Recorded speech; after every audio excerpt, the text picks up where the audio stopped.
I'm going to ask our superintendent of schools, Dr. Tony Jones, to lead us in the Pledge of Allegiance tonight.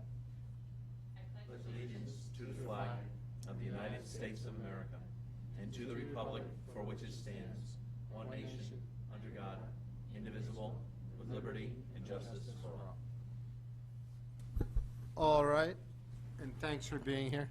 And Dr. Jones, I just want you to know there were some very disappointed children today. They were thinking, due to the flooding, that they were getting at least a delayed opening, is what.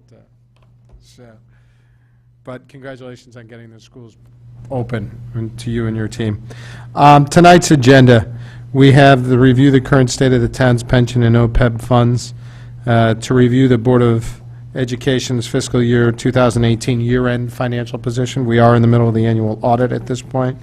To review the town's year-end financial position as of fiscal year 2018. That would be the June fiscal year-end.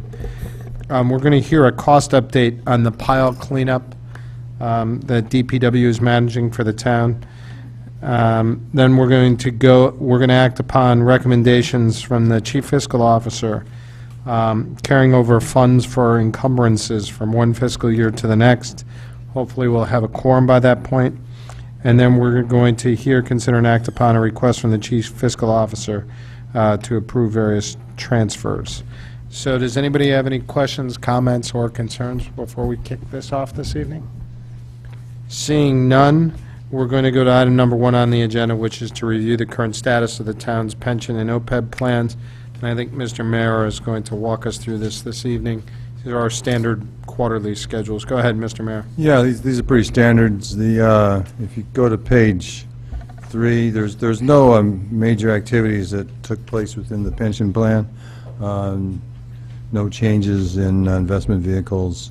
A couple of capital calls, of course, from our private equity and distributions, but that's a normal course of business. If you go to page 3, you can see the returns over the 7, 5, 3, and last year period. And you'll see that through the period June 30, for those periods, that we met our discount rate for 7 years, 5 years, did not meet it over the last 3 years, and met it in the fiscal year, the full fiscal year at 8.66. Updating that information, I'm sure those who follow the market know it's been a good market. Updating that through August, the numbers for the last 7 years would be 8.21%. For the 60 months, 5 years would be 7.76%. For the 3 years, 8.12%. And for the last 12 months, 7.88%. So as of right now, everything is, knock on wood, going well. And the commodities, you notice that Our discount rate right now is at 7%. 7%. Yep. Okay. And I know that some people are interested in commodities. We actually finally had a year where commodities hit in the positive. Yeah. Well, the other thing I noticed, I always look at, you go to page 2. The splits, what I'm looking at is the style distribution across the targets. So we're staying pretty close to our investment targets on a percentage basis. Fair statement? Fair statement. We try to manage that. And the only thing, we're also staying pretty close as regards of a percentage in any one fund, correct? Correct. The only thing we have more than 11% is the BlackRock S&P index, right? If I'm reading this correctly? Right. Okay. Does anybody have any questions? Mr. Mayor, when do we get the report from the actuaries and all that related to the? December. So are we going to, will that be ready for our December meeting? When will we be reviewing it, in December or January? No. I think you normally review it in the first budget meeting, so I don't know how we're No, going to. we go earlier. Do we do it? Okay. Yeah, I pushed it earlier. Then it'll be January. Okay, can we make sure that happens so that we have it separate from the budget hearings? That's exactly why we want to do that. Right. Are there any questions on the pension funds right now? Good evening, Mrs. Marmy. Okay, seeing none, We'll go to the OPEB funds. Yeah, the OPEB, there was some activity in the OPEB. There's, the difference between the pension accounts and the OPEB accounts is that the pension accounts are, I don't want to say negative cash flow, but that we need to sell assets throughout the year to meet our pension obligations. It's not, they're not covered by the inflow, but, so it's Right. covered by the inflow plus the returns. The pension, the OPEB account, on the other hand, has no outflow. The town contribution covers 100% of the benefits plus additions to the principal balances. So the OPEB account does not need to be as conservatively managed. And what the board did a couple months ago was voted to change the asset allocation. You won't see it here yet, but if you go to page 1, and you can see the allocation is 42% U.S. stock, Yep. 28 international, and 30 fixed income. Even though we made we voted to change that, basically we took 10% out of fixed income to put into real estate, realty investments. We are putting that money, we signed a subscription agreement with Principal Realty. And for those who are familiar with these kinds of funds, you know, you don't just invest in it like you invest in a stock. You invest in it when they have a capital call. So we put all the money, so 10% of the money that's in fixed income will be, well, let me phrase that, 33% of the money that's in fixed income, 10% of the money that's in the fund will be invested in realty. We also switched fixed income investment vehicles. We moved from Standish to PIMCO. We evaluated Standish and decided to go out to bid. The two finalists were PIMCO and Alliance Bernstein, and we went with PIMCO. So PIMCO is new to you this quarter. If you go to page 2 to see the results, again, you can see the 7 years, 5 years, 3 last fiscal year. Again, it's a 3-year period that has the below the discount rate. Looking at those same numbers and the 7-year, looking at those same numbers through August, the last 7 years is 6.5. The last 5 years is 8.24. The last 3 years is 9.48. And the last 12 months is 9.16. And that's pretty much it. And we have the same discount rate estimate on this as 7%, so we're being consistent with Correct. both. Got it. Mr. Brown, did you have a question? Because Mr. Mayor brought it up, how often do we pay out the pension to the I'm recipients? sorry? How often do we pay out the pension to the recipients? Is it once a month? Yes. Okay. Yeah. And how often do you have to go into the investments to make the payments?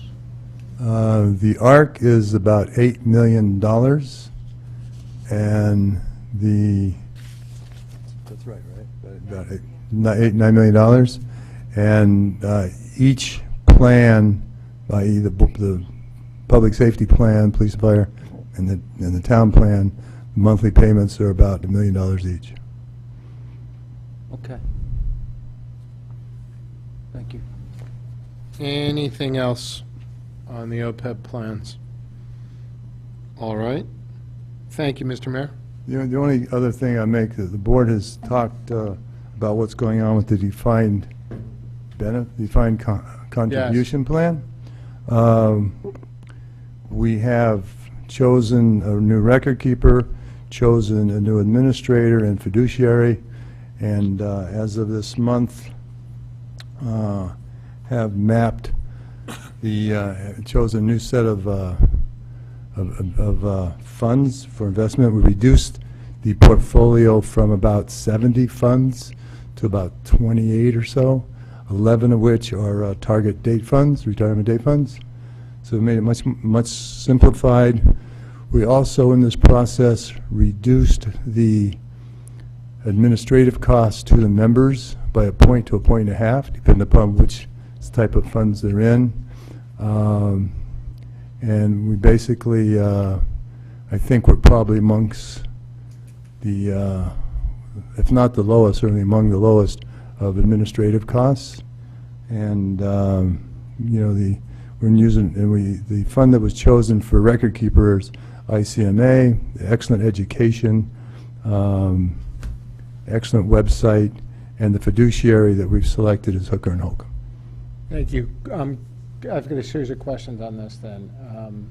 Number one, who makes those decisions for the town regarding who's going to be the record keeper, who's going to be the administrator, all that kind of stuff? We had a committee that consisted of myself, Brian Vahey, Eric Caliper, the purchasing director, and the benefits administrator.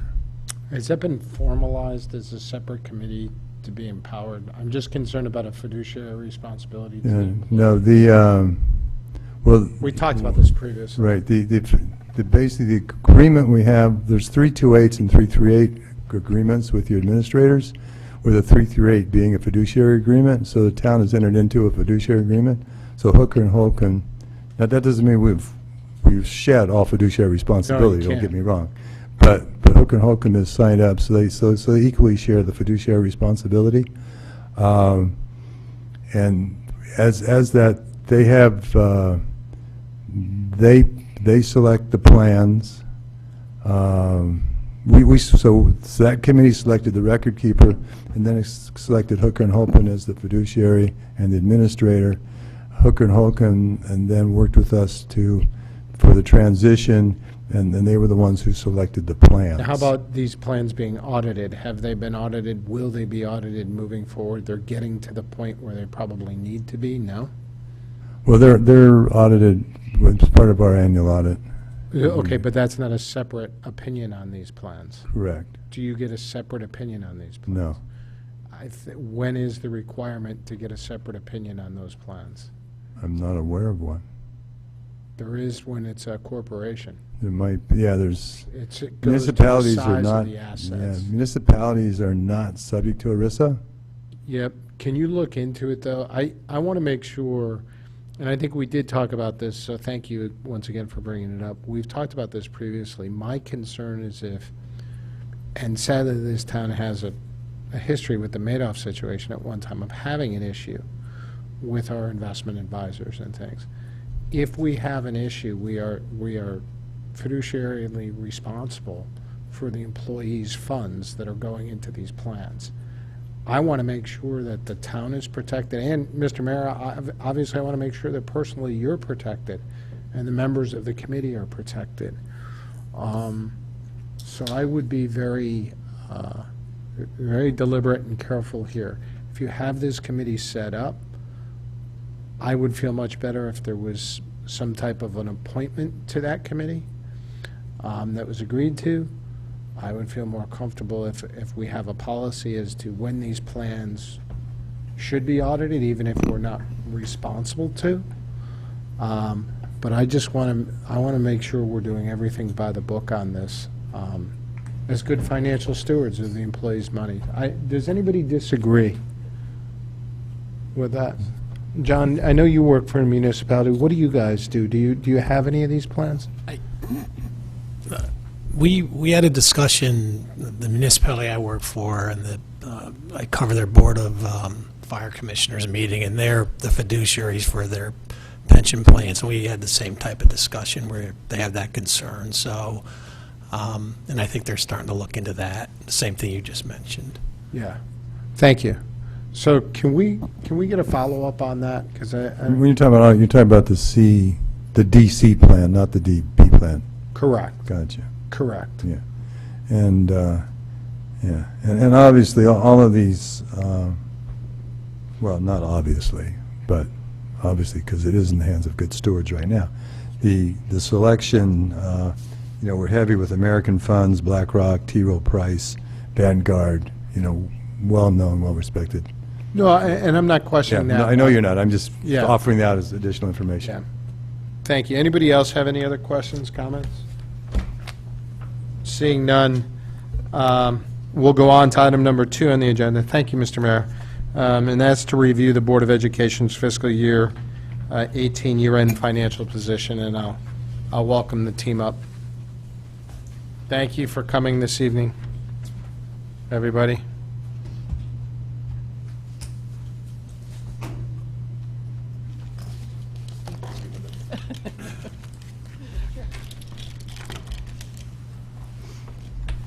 And thank you, as usual, for the report, Mrs. Manzel. I know you put a lot of hard work and effort into it, and I'll leave it to you to kind of step us through some things and then turn it over for questions, if that's okay. Go right ahead. Okay, well, the 17-18 fiscal year certainly was extraordinary. We started the year without a state budget, and in fact, the state didn't have a budget for a third of the year. They didn't get one until October 31st. So despite that, not only did we close the year within budget, we returned $600,000 to the town. The way we did that was because of the lack of a state budget and the uncertainty in the municipal funding. Before the year even started, we put $2.3 million of our funding, of our budget, in reserves. The next thing that happened was we opted to implement CBAC changes that were associated with the Connecticut Partnership Plan that we're in as of October 2017, and that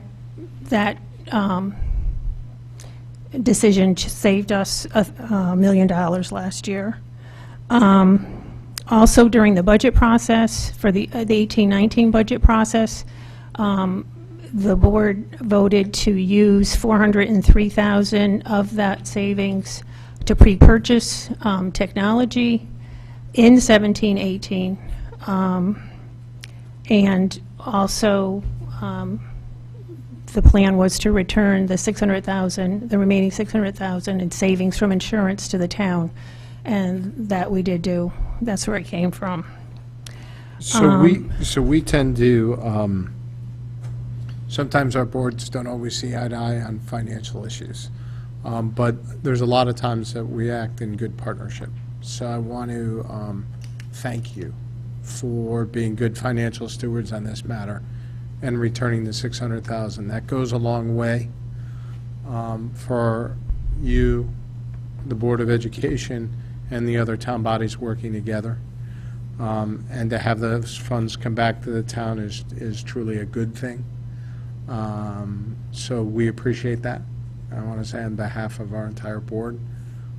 So thank you for that. I know sometimes we have difficult conversations, so we wouldn't be appropriate if we didn't call out when things went our way. So thank you for your efforts on that. I most appreciate it. Thank you. Then throughout the year, late in February, we returned like $916,000 to the maintenance department so they can begin their process for contracting maintenance services. And then after that, we returned the $235,000 to technology, which had been held in reserve, so that they could utilize it for tech equipment. And then in the end, as you know, at the end of the fiscal year, expenses were validated and we knew everything was covered. We used available balances to buy the instructional materials that had been on hold all year because of the reserves. So that's how we managed very difficult and extraordinary fiscal year. On the financial statement, you'll see that, you know, the balance, the unencumbered balance, the bottom line all the way to the right is the $600,000 that we left there to revert back to the town. Dr. Jones, did you, did you have any comments you'd like to make before I turn it over for questions? Or Mr. Peterson, you as well?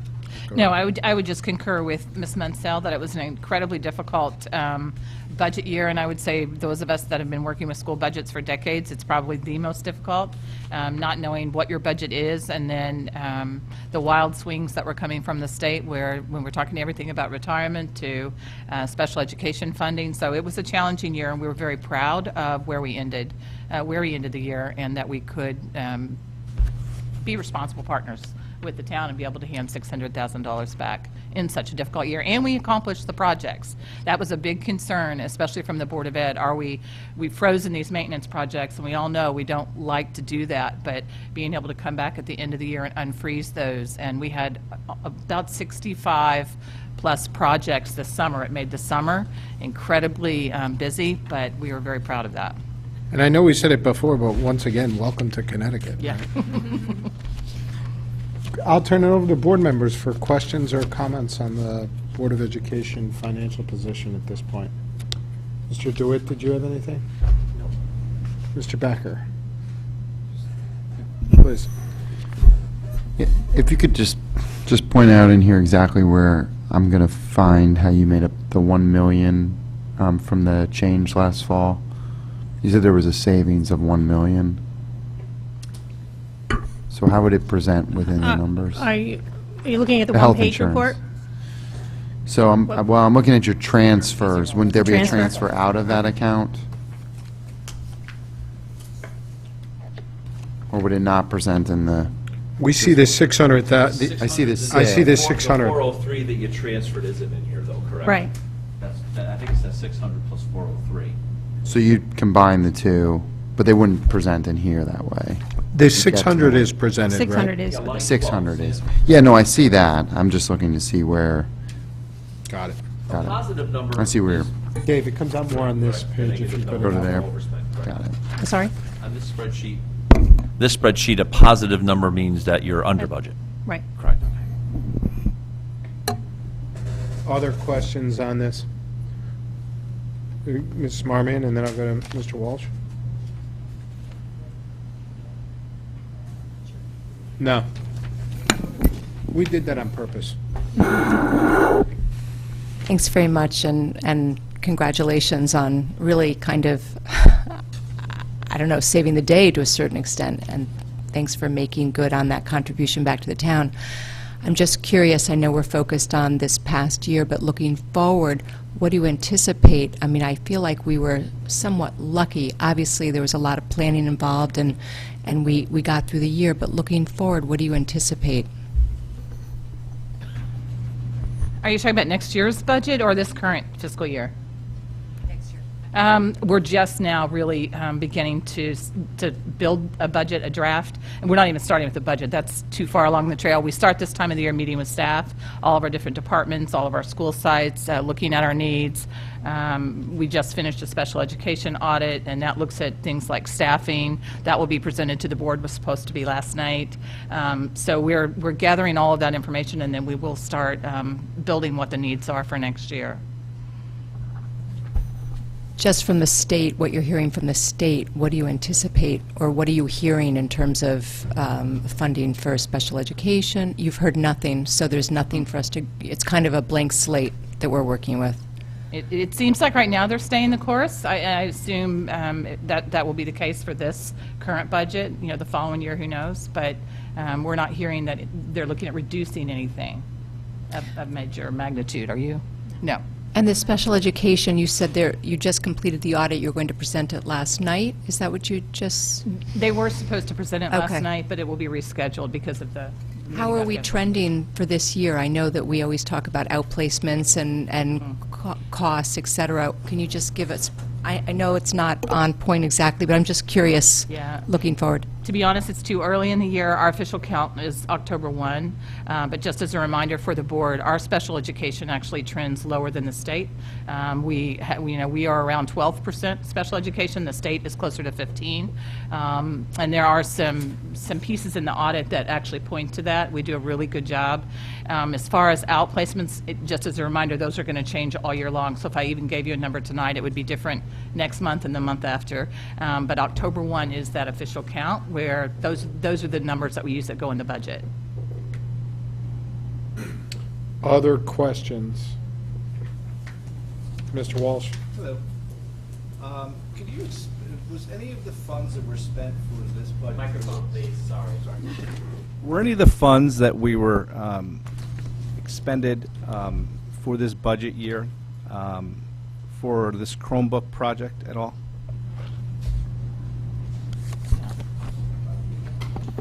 Under capital? Excuse me? Under capital? I guess, yeah. What? Yeah. So there were funds?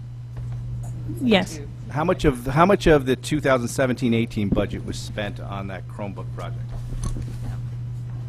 In your package, there's a, I got this letter. oh, yeah, okay. I'm having a hard time understanding. 797, 062. There was money set aside for science laptops that were scheduled to be replaced last year that we held, primarily because we were trying to determine what the new science standards were going to be. Well, not the standards, but the materials that would support those new science standards. So we didn't want to buy something that was going to be overkill or underkill for those. So we held off on that. We also had the 403 that we talked about earlier that came from the insurance fund. We had the 235 that was frozen that we allocated to the Chromebooks, and that comes up to the 797,062.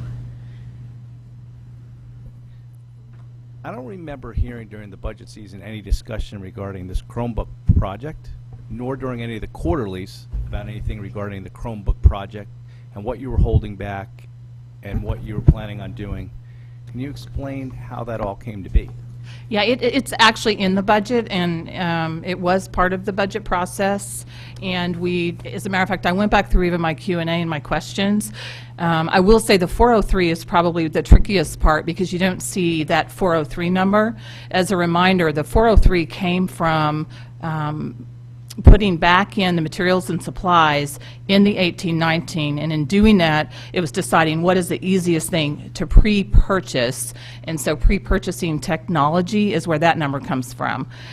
It was in the budget and presented throughout the budget cycle. I think probably the biggest change that most people weren't aware of was that we're going to send them home. We've had Chromebooks in the schools for several years. That's not new.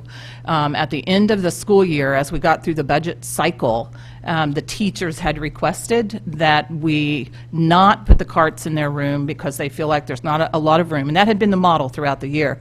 But as teachers grow and learn and they get more comfortable with technology, which they were all working on last year, they requested to go with a different model at the very end of the year. That piece changed, but the technology was in the budget. The dollar amount hasn't changed. Now, I will say we were able to buy more with our dollars because we got a better price point. Some of the laptops that we were buying at the beginning of the last year, and I would say it's kind of a hidden, lucky for us in that we would have bought laptops that were $600 HPs. Had we bought Chromebooks at the beginning of last year, we would have paid about $240, I believe it was. Because we purchased them at the end of the year, we pushed the company to give us a better price point. We ended up paying $203. So we were getting more devices for our dollars, same amount of dollar. And then we also chose not to purchase the carts, which actually put us ahead, saved us money. So we were buying technology, $600 for these laptops, which was too strong for the program that we had. No, it wasn't too strong, but with anything instructional, over time, especially with technology, we grow and learn every year. And being a Chromebook district is very different than having HP laptops that have a hard drive on them. And part of the challenge for any school, if you're going to go with Chromebooks, is are the teachers ready for it? Because when things are in the cloud, it's a very different model, and we had a blended model.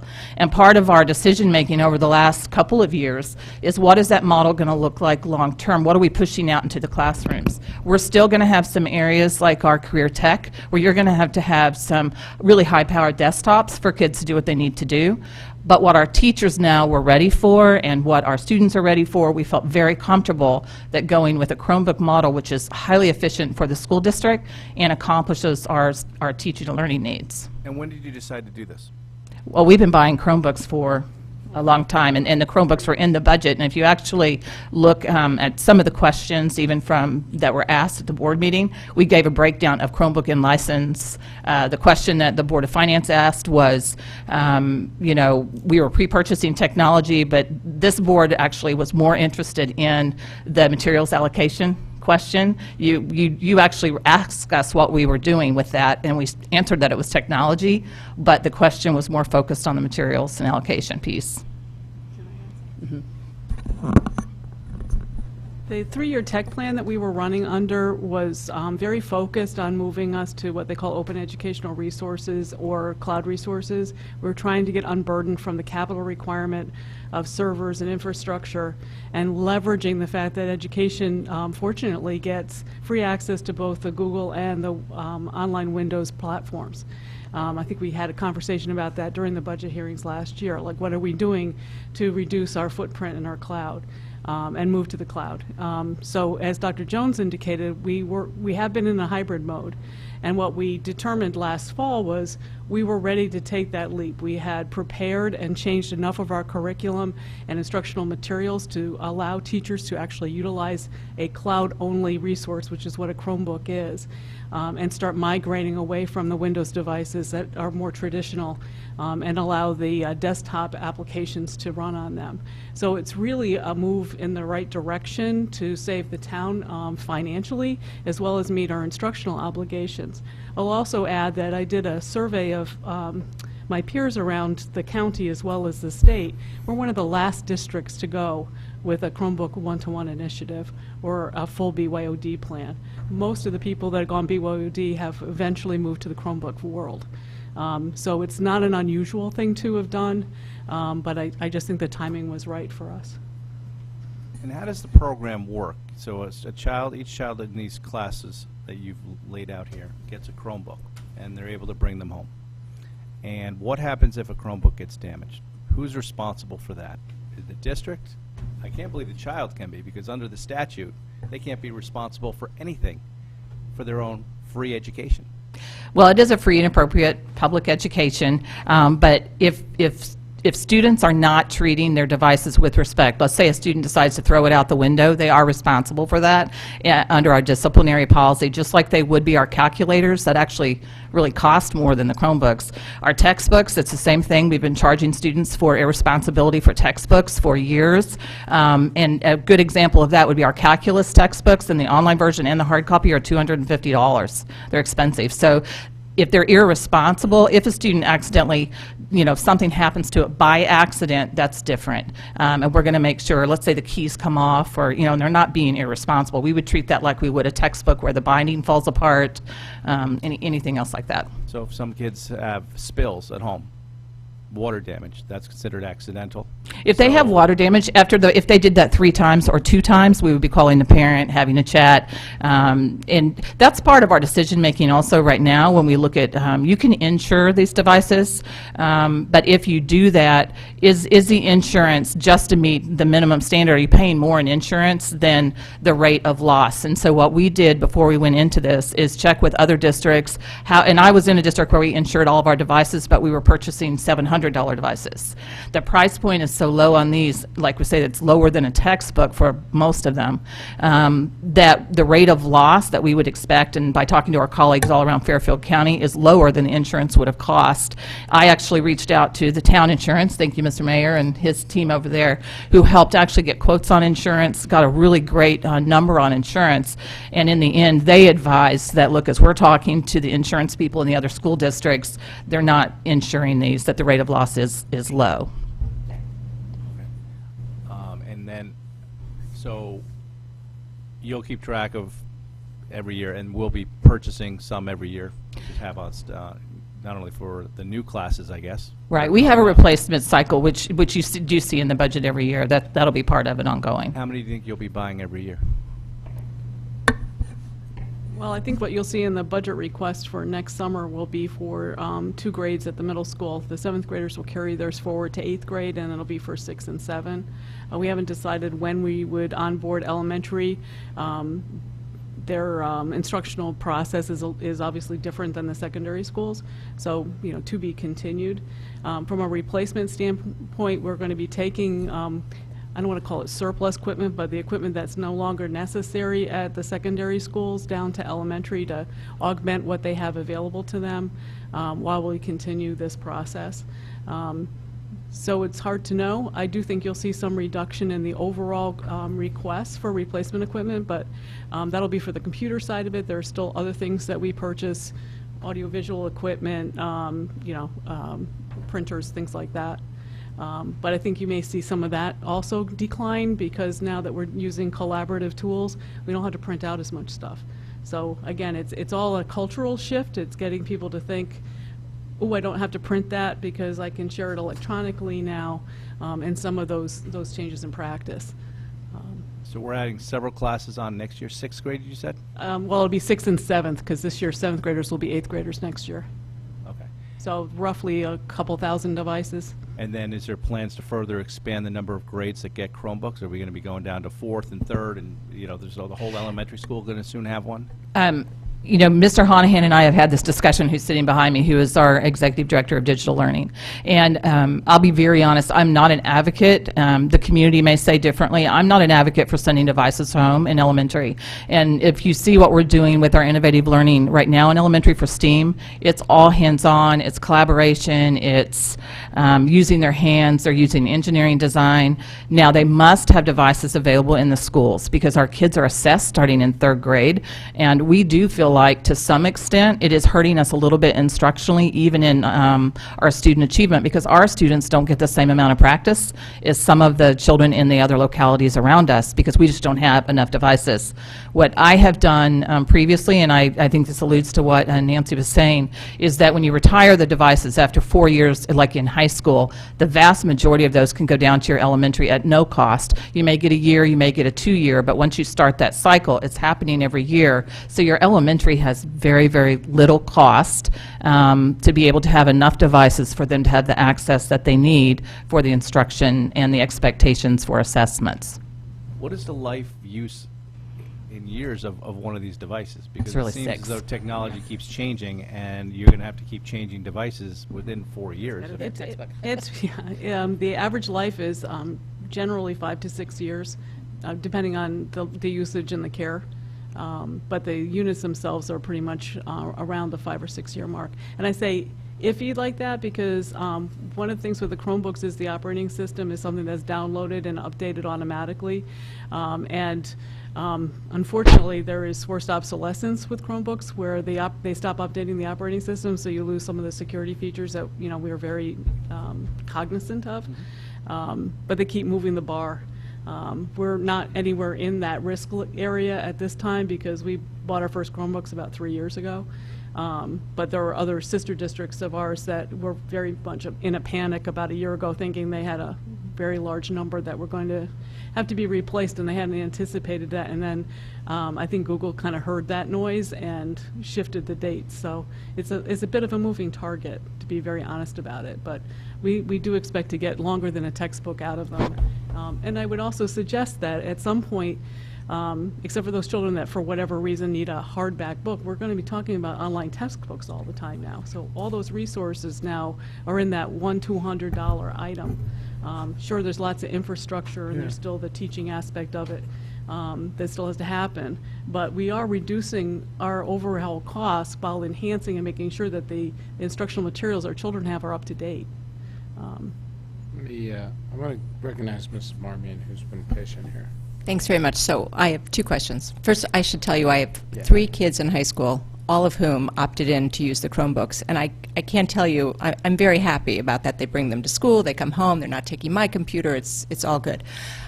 So that's been good. My question is, students and parents had the opportunity to opt in or opt out.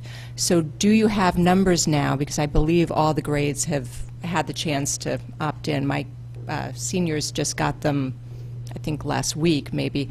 Can you tell us, percentage-wise, how many parents and kids actually opted in?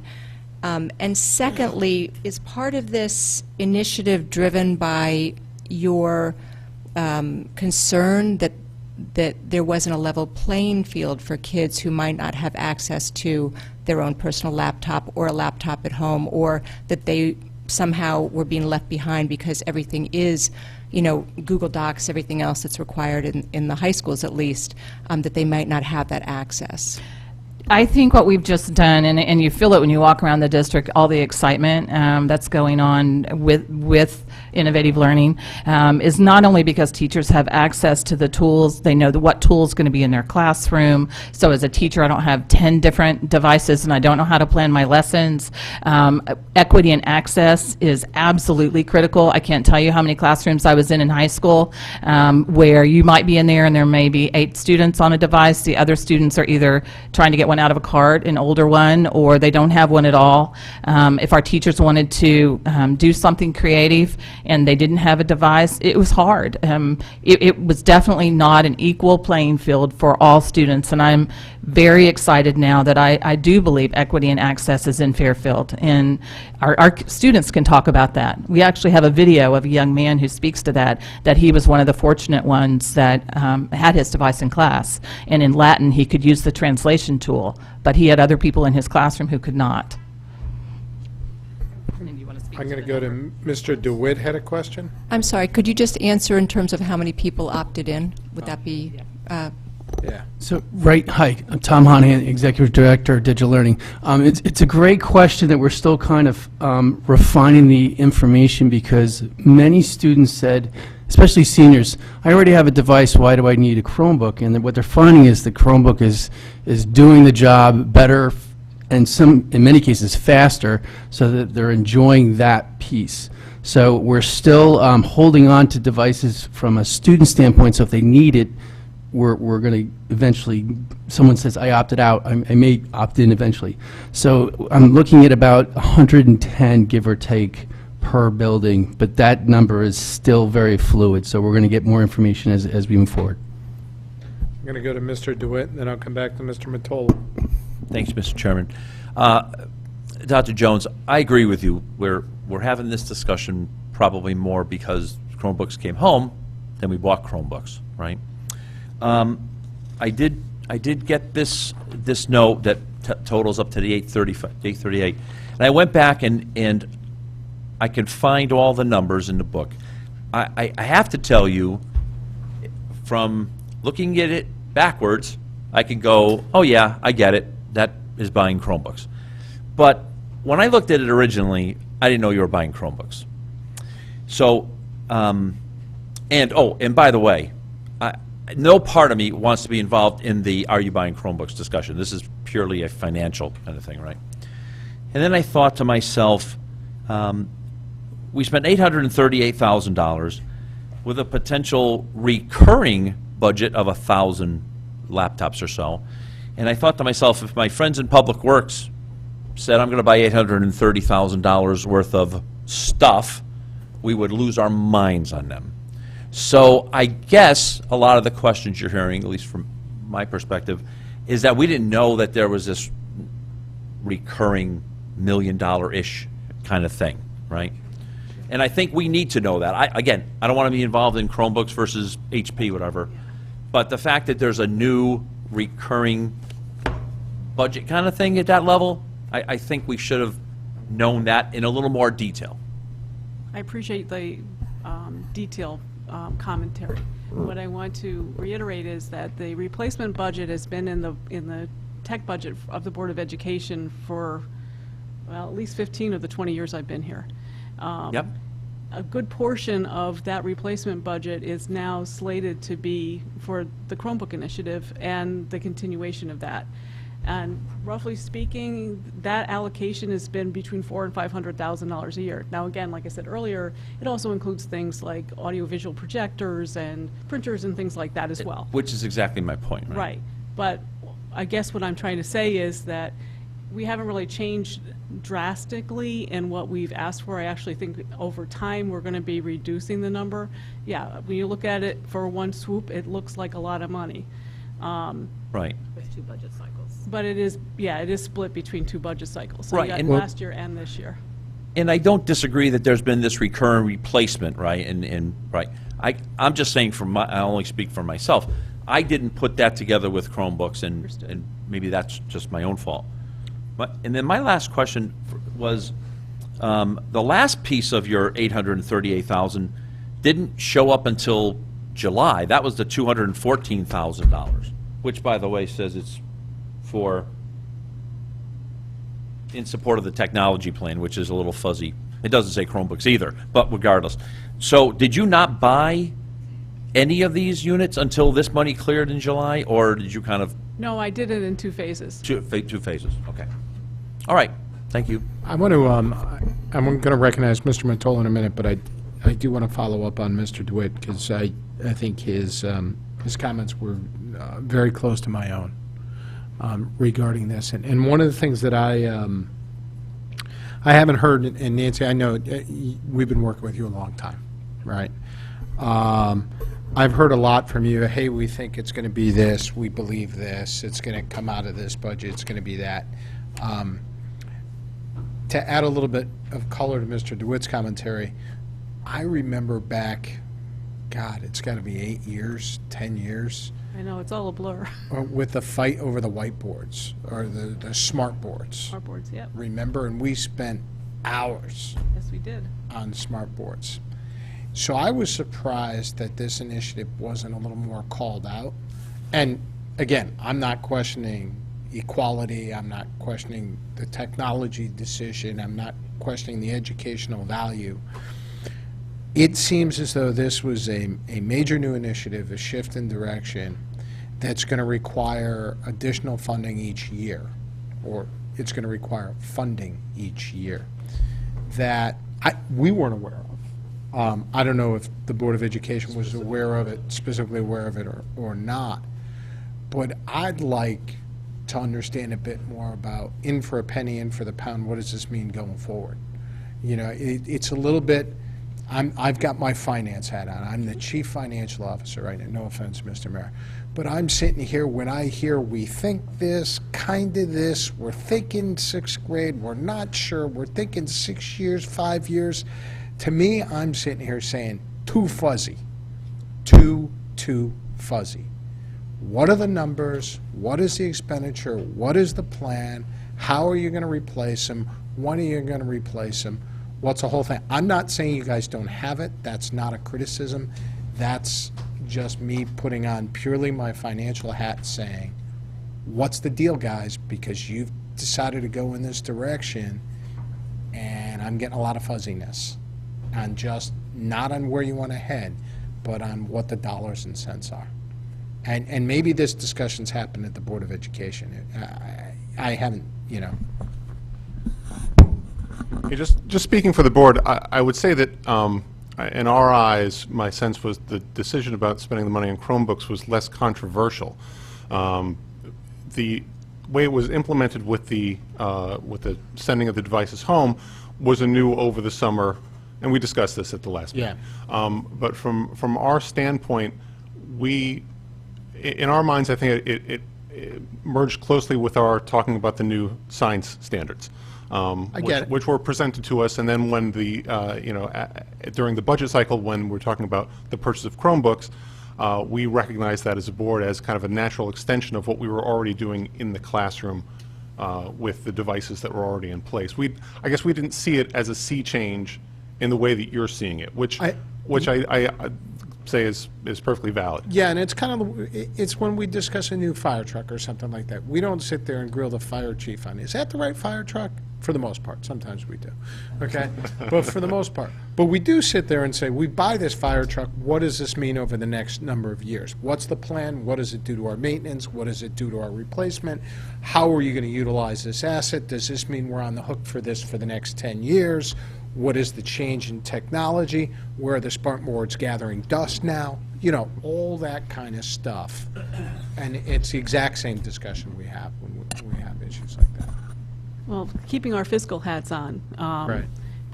a number of different angles on this. I alluded to earlier the infrastructure change, the Right. lack of me coming and begging for servers. And that's not to say I'm not going to come begging for servers, because I'm Well, still I going to think need you them. just did beg for surgers and switches. There was Switches are different than servers.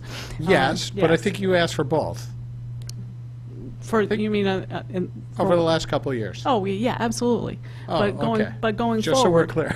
clear. But going forward, you'll see less of those requests. But again, just kind of going to how this process evolved, as Dr. Jones mentioned, we were looking at doing it from a department level, which meant that our plan initially was to put enough Chromebooks in every classroom that there was a cart available, so you didn't have these gaps where you'd have 8 kids with their own devices and 20 other kids without them. In the end of that, we had 3 departments that we were supporting, science, social studies, and English. And when I did the numbers, I looked at everybody and I said, we're 400 Chromebooks short of doing every student in the high schools. If I buy the carts, I'm buying 98 carts. I can give these 400 extra kids a Chromebook and save the cost of a cart. I didn't want to. So where is that analysis? I mean, I believe you that I was have done- it in a number of different things. It wasn't something that was That's the piece presented. that's- I'm not arguing the decision. I don't know the numbers behind the decision. Yeah. There's nobody that sat here and said, here's this new initiative. Not only are we getting equality, not only are we furthering our digital footprint, not only are our kids going to be better off, but we're actually, here's the financial and here's why it makes sense. Nobody's showed us that. The story. There it's was a just little story bit about the right now. cart decision at the bottom of the memo, because we actually saved $40,000 by not buying the carts and buying the Chromebooks instead. I just wanted you to know that I did try to save money. Yeah. And that's our focus all the time, is how can we move forward and meet the district's need while, removing the impact of technology as much as we can. As I said, the 3-year tech plan was all about online resources. The decision about what to buy was more of I will give Dr. Jones a lot of credit. She came in gangbusters about why aren't you guys using Google more, and really led the charge. And in turn, that made the teachers start using those resources. So yes, there's probably a lot of documentation, a lot of different places that could be put together in a report that might be of benefit for the whole group to make you feel more in line with where we're going in our thought I process. think that's right, because there's that factor, and then there was kind of this surprise/embarrassment factor being, I always use the grocery stores, but getting hit once the memo hit over the summer saying, Chromebooks. Flynn, what are you doing buying Chromebooks? How much does that cost in the district? And I didn't have anything on that. Understood. Right, and it Yeah. was just being caught in that, and then people started talking about security, and there was no kind of answer to that. They started talking about teachers training, and I'm not saying there was no answer, I should rephrase that. There was no answer that I had, right? And again, I'm not a member of the Board of Education, but it would be nice to have, to your point, Nancy, that kind of one package that you could look at, Can I go back to Mr. Mottola, and thank you for being patient? You kind of covered what I was going to ask, I think, Tom, but Oh, I'm sorry. that's all right. I'm glad you did that. My concerns were what are the budget implications moving forward? Were you supposed to have a discussion about this with your board last night, but the meeting was canceled? We really discussed it at our meeting when we talked about the district improvement plan, because innovative learning is part of that. Where the presentation is on innovative learning, so it's more about how we're using them instructionally, and they have a whole team of people that will be presenting at the next meeting. Okay. All right. I'll look at that video. I really don't have any more questions right now. Thanks. Thank you, Mr. Mottola. Mr. Walsh? How are you handling it if a child does not have Wi-Fi at home? We actually, if somebody does not have Wi-Fi, we're going to help and work with that family to be able to get that child Wi-Fi. In the past, I've had great experience working with the local education foundation. There are lots of different opportunities. I think it's one of the also providers that has a program that we use as well. We've had 2 so far. Okay, so right now, there's no program for that, or you're working on it? To the best of my knowledge, we haven't had anybody approach us yet. We have talked with the principals about how to handle that and escalate it to us, and we have passed, but we haven't gone down that path yet because the need hasn't been presented. So if it, I just want to, because we have different socioeconomic children throughout the district, as you mentioned, is one of the reasons why you wanted to get a Chromebook. So I think you got to get the word out, and you should send notifications home that if people don't have Wi-Fi, that you'll provide it. I mean, I don't think it should be. Yeah, I do believe that's been part of That's the, already been done. part of the parent presentations, that we've encouraged them to let us know. It's also on the website. And it's on the website, too. Okay. And the students are taking these home at night, right? I presume that they have to charge them?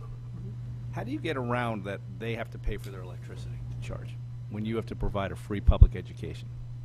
Just like we get around buying batteries for their calculator or backpacks to carry things to school, that's not any different. I mean, I guess if somebody wanted to challenge everything that we made children supply, because, you know, just your supply list for a third grader now can be $100 in Kleenex and things that parents would actually argue more that the school should be providing than they would the electricity and a Chromebook.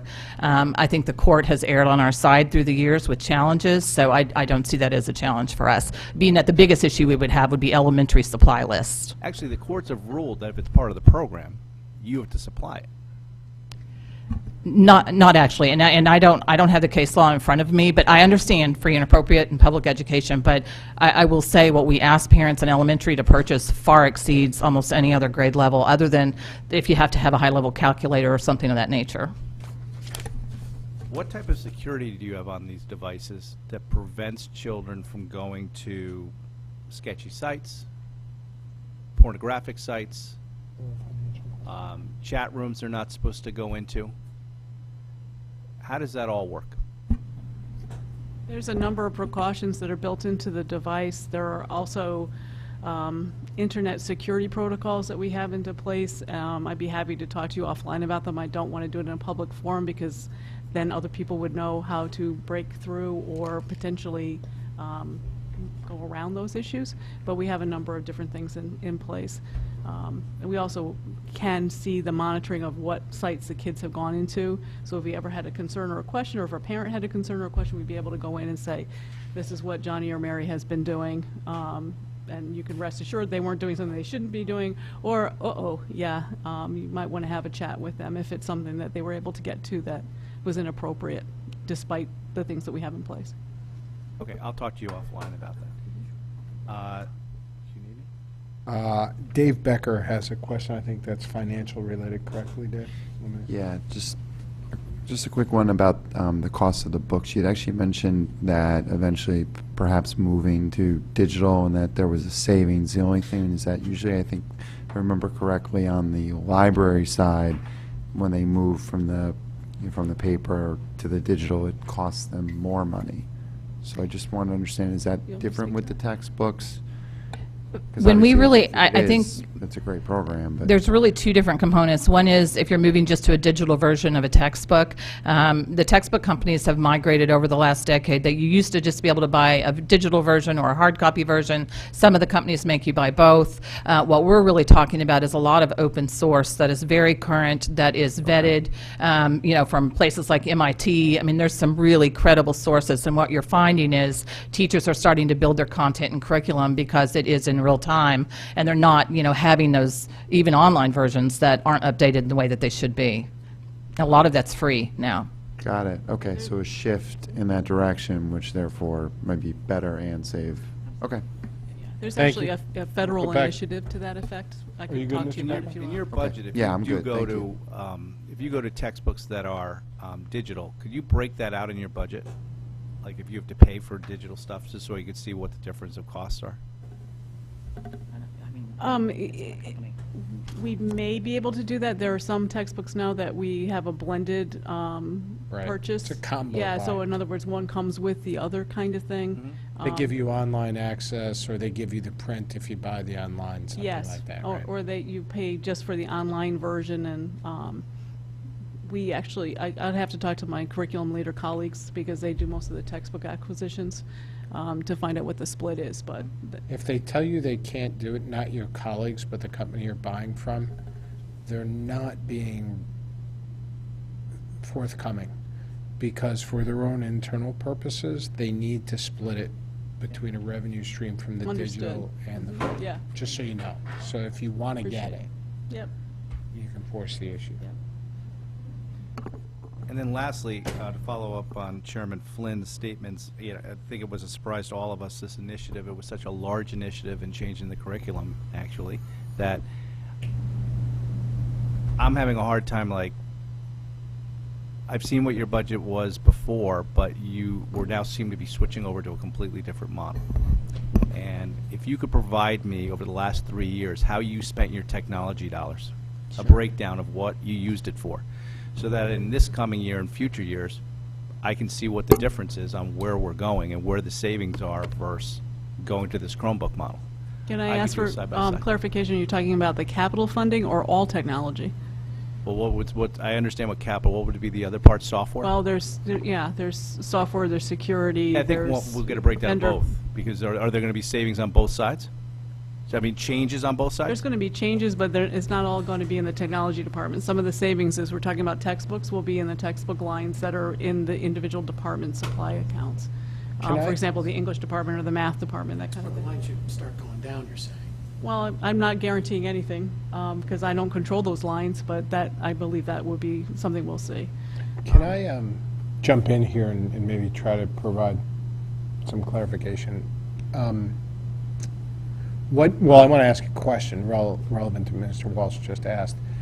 How is the Board of Education looking at this? Because from a financial perspective, you guys need to oversight over this and understand how these dollars are being allocated. So, perhaps what's being provided to the Board of Education, if that could be provided to us, that would be adequate. But at this point, I don't know what's being provided to the Board of Education. Yeah. So, I'm not sure we have any special information that you're unaware of. no, I'm asking more what you're going to ask for in the future. Mr. Walsh is making a specific request that is basically saying, I want to understand your technology spend, your technology dollars, how that's being allocated, and where and if you're saving money within other technology lines, or as Nancy brings up, within other, textbook lines. It's kind of where's the financial analysis? Sure, on and that? I guess I could probably simplify by saying it's been a learning experience going through this specific Chromebook issue. Because again, I think we are seeing it, we saw it and evaluated it in a somewhat different way than other town boards. And clearly the impact of it in the public and a lot of questions and comments and concerns, again, we didn't see it as a sea change, but clearly a lot of members of the public and other boards did see it as a sea change. So I think that we're probably going to be more sensitive in coming rounds of programs like this, of in what way is this an innovation to people that are not at the table for that discussion. Right, so has the Board of Education decided what I'm trying to do is not have you guys do duplicate analysis, right? I'm trying to say, if we got all on the same page as to what the financial analysis of these decisions are, you guys can do it once as opposed to do this for the Board of Education and do this for the Board of Finance. I think the way that here's how I kind of looked at it. The first question that I asked myself is, why should a taxpayer subsidize each family to purchase a computer for each child in the school district? And I think you're going to say, educationally, it's the right thing to do, it's going to help us save money in the long run, those types of questions that I think you need to answer more clearly. I mean, that's one of the questions I wrote down for tonight. I didn't want to ask you that like that until Mr. Flynn started talking about it. But that's kind of how I see it. You have to look at it from that picture. I got to be honest with you. I bought my son for graduation a computer. And then I find out in August, I think, that he's going to get a Chromebook. Now, that upset me as a parent, and I think a lot of parents are in the same book, same place. So I think that's how I see it. You need to explain why education, this is a great thing, how it's going to move our district forward, it's going to save us money, we think, in the long run. those types of things. Because I think the average person out there, maybe I'm the average person, I looked at it that way. And maybe that was the wrong way to look at it, that's all. I didn't mean to co-op, Jim. So I've been fortunate to go to the open house and actually talk to the mom and dads, and I happen to be one of them, and I thought the very same thing. My daughter has a MacBook Pro. Why would you give her this new device? And I started doing the math, and I'm a spreadsheet guy. I'm looking at the long-term costs, and I broke it down. I was like, how do I answer that question? It's 28 cents per day per student for 4 years.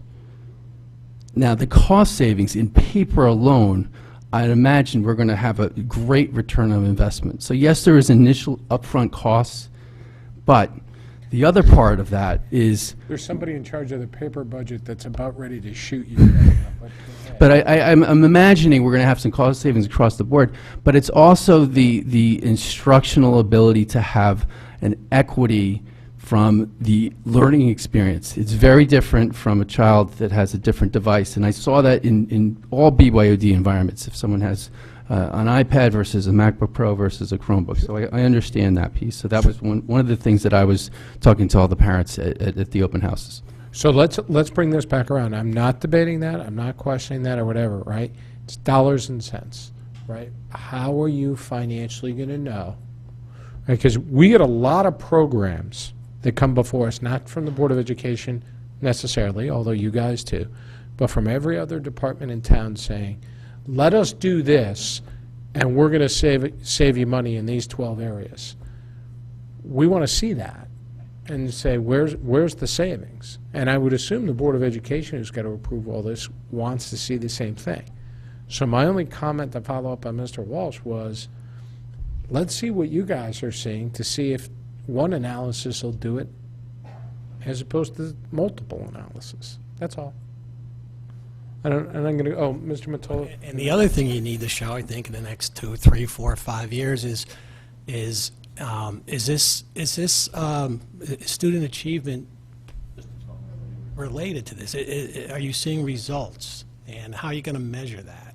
Because that's part of the whole deal, too, as far as I can see. And I can say, I think if you look across the country, a lot of school districts, especially districts that have really done the professional development for their teachers to use them appropriately, are seeing student achievement gains. But what I can say, we can see after the first month of school is it's the excitement about teaching and learning that's happening out in the schools. And not everything we do in education is quantifiable. And as a matter of fact, a lot of it is not. I mean, most of you can think of that one teacher that you absolutely loved, whether it was middle school, high school, or elementary, and generally it had nothing to do with the test score. And when we talk about technology integration, having students who are collaborating and you're walking down the hall and you have that buzz in the classroom, that's what's happening right now in the first month of school. And I don't think we can undershare that at all, that piece that's not quantifiable is probably the best thing that's happened to the school district. And if you ask our educators, many of them would tell you that we were behind.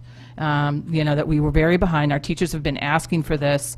And, as far as sending them home or not sending them home, that really was a very late decision. We stayed true to that CART model we presented in the budget all year long. I fully take the responsibility when they came to me the last, literally, 4 weeks of school, to make a tough decision about this is what our teachers want.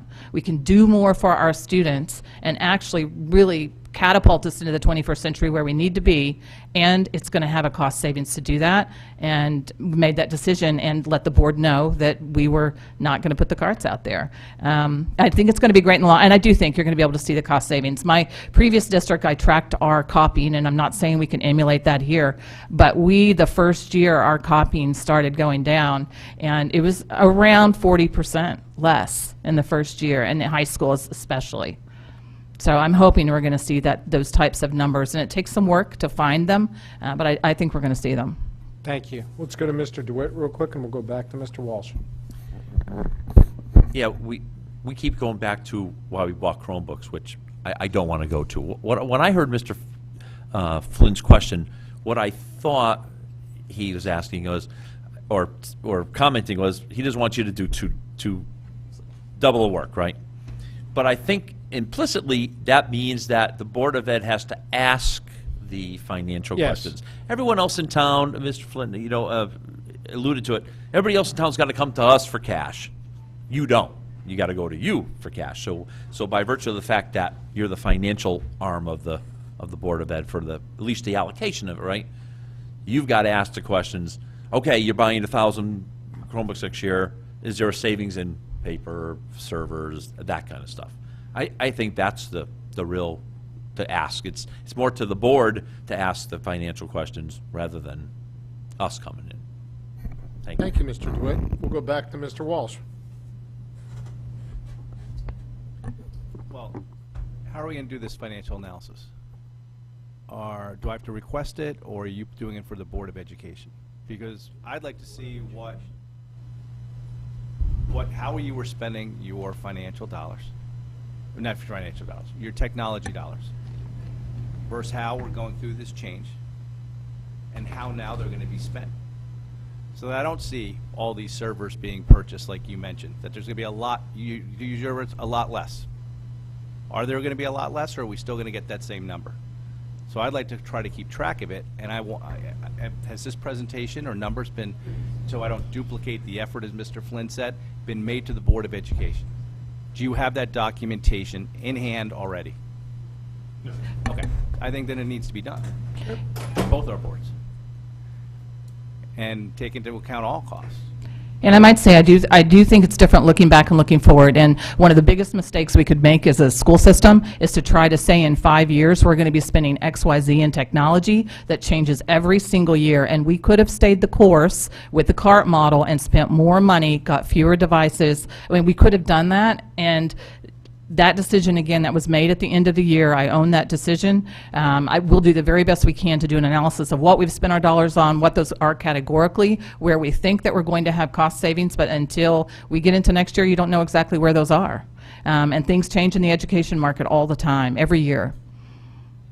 They change in all the markets all the time. I mean, it's a fair statement. When you look Right, at if you're dealing with technology, it's moving all the when time. you look at a 3 to 5 year window for anything that's technology-based, it changes. But there's got to be some discipline around how that decision was made and some Right. expectations. And then a discussion that goes back and says, remember 2 years ago we told you this? Right. Well, things have moved. The ball has moved, and now this is available to us. So I think it's a worthwhile exercise. Absolutely. And I just don't want you guys doing it twice.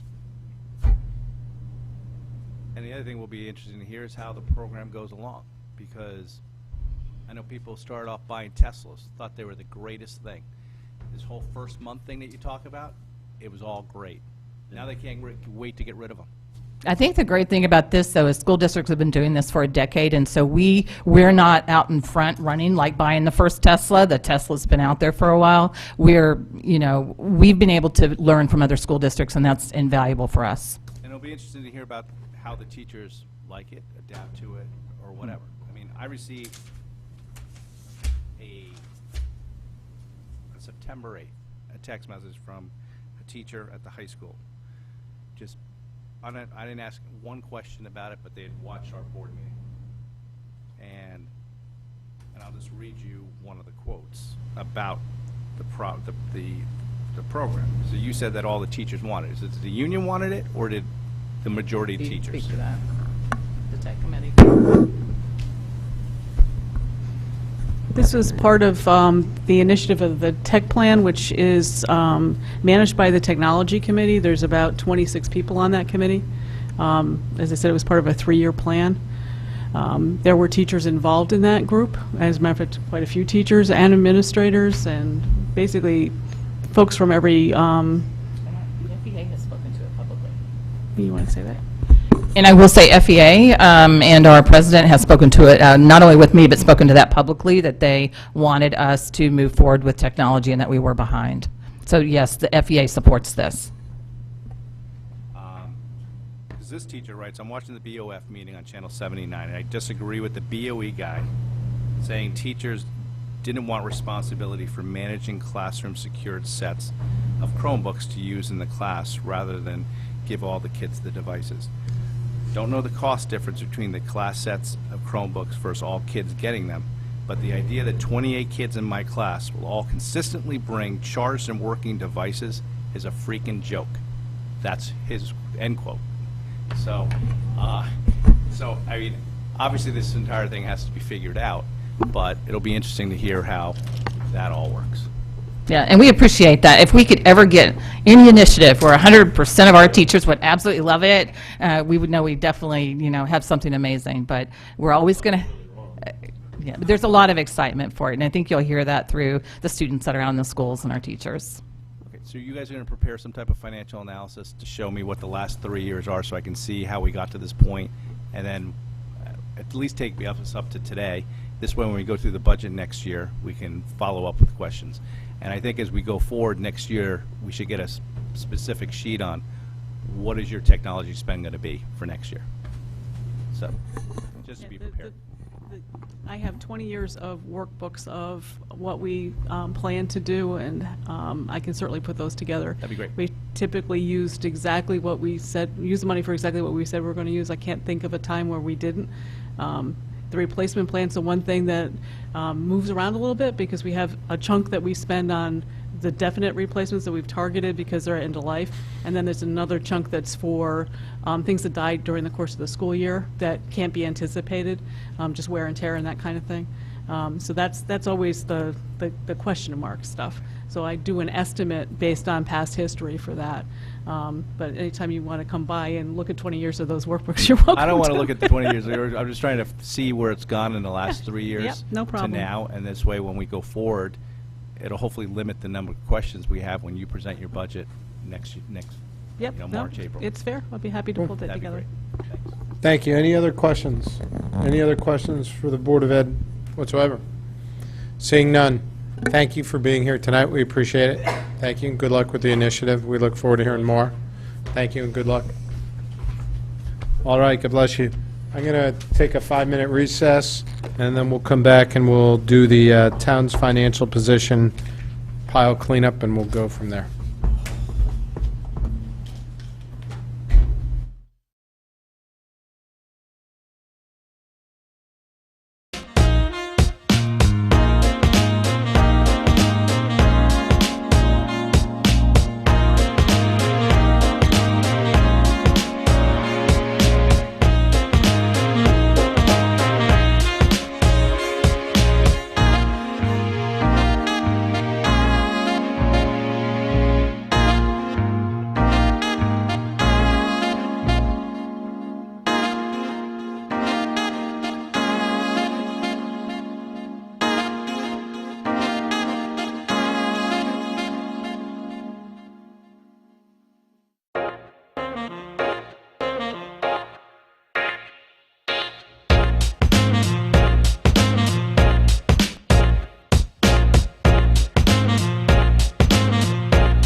For your patience. Our friends in the media, are you guys all set? Thank you. All right. I'm going to turn it over to Ms. Spassi and Mr. Mayor to review the town's year-end financial position. Thank you, Mr. Chair. Before we go into the numbers, I'd like to take a moment to discuss the results of the last Standard & Poor Global Rating results. Sure. Most people know that the rating agencies rate the financial assessment of the town. What most people don't know is Standard & Poor also rates the financial management. And I'd like to announce formally that in their last rating, Town of Fairfield's FMA rating, Financial Management Assessment rating, went from a good to a strong. The strong being the highest rating, equivalent to the AAA. Of the towns in Connecticut that Standard & Poor rates, 15% get that strong rating. So we're in that group. Congratulations. Thank you. Thank you. Staff's worked hard to achieve that. Yeah, thank you. Now, with that said, You looking for a raise? no, with that said, the next thing I'm going to report is when you go to your lead sheet of today's financial results, you see that we missed our estimates at the third quarter by $3 million. And you still got it very good, or whatever it was? By the way, in all seriousness, congratulations. Caitlin, congratulations to your guys' team for the hard work and effort. Well done. And how were you so far off in the estimate? Exactly. Now, so we have, I'm not sure where the berm comes into the agenda, but when we get to transfers, we'll talk about what we may or may not. We're going to go into the internal service fund and some other things when we get into the transfers, and we'll talk about what you guys wanted. Well, we'll talk about the $5 million, and you'll tell us what you want to do with it. So I'm going to just go over a couple of numbers on the revenue side, and then I'm going to turn the mic over to Ms. Bossi, who take us through most of the rest.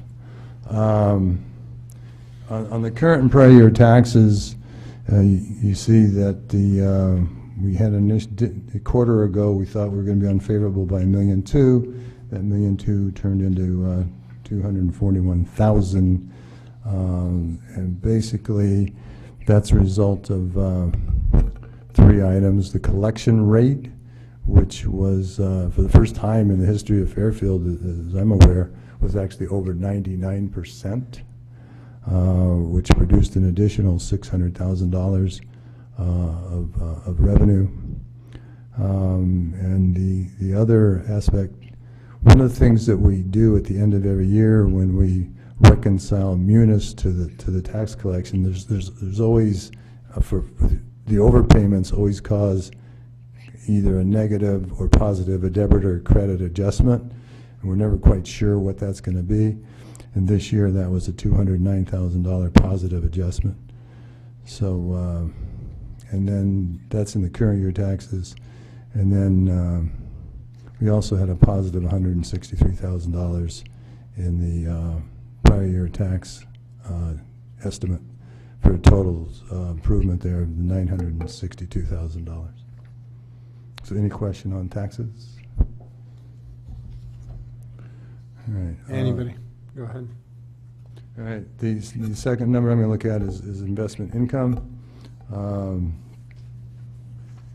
you skipping over building? Yeah, revenue? those Caitlin's going to talk about. Okay. Yeah. Go ahead. Investment income is a combination of a couple of things. One, increased interest rates. Secondly, with interest rates going up and have been going up, it becomes more productive to enter into aggressive rate negotiations with the banks on our money funds. So we've been very aggressive, and we also negotiated lower fees, service fees for the services. So that was a positive, and it just actually we were anticipating a bit of a higher mark-to-market markdown for the third quarter, but that did not happen. So we ended up actually realizing a full year positive variance there, favorable variance there of $460,000. I've got a, I'm going to step back for a second. I was thinking about the interest income here, or the investment income. Because of what's going on with the taxes, you actually have more cash on hand than you anticipated, correct? So you would have higher investment income, I'm thinking now going into the next year, the current fiscal year. That should translate, all things being equal, to higher investment income because you're able to take that cash on hand and put it to work, right?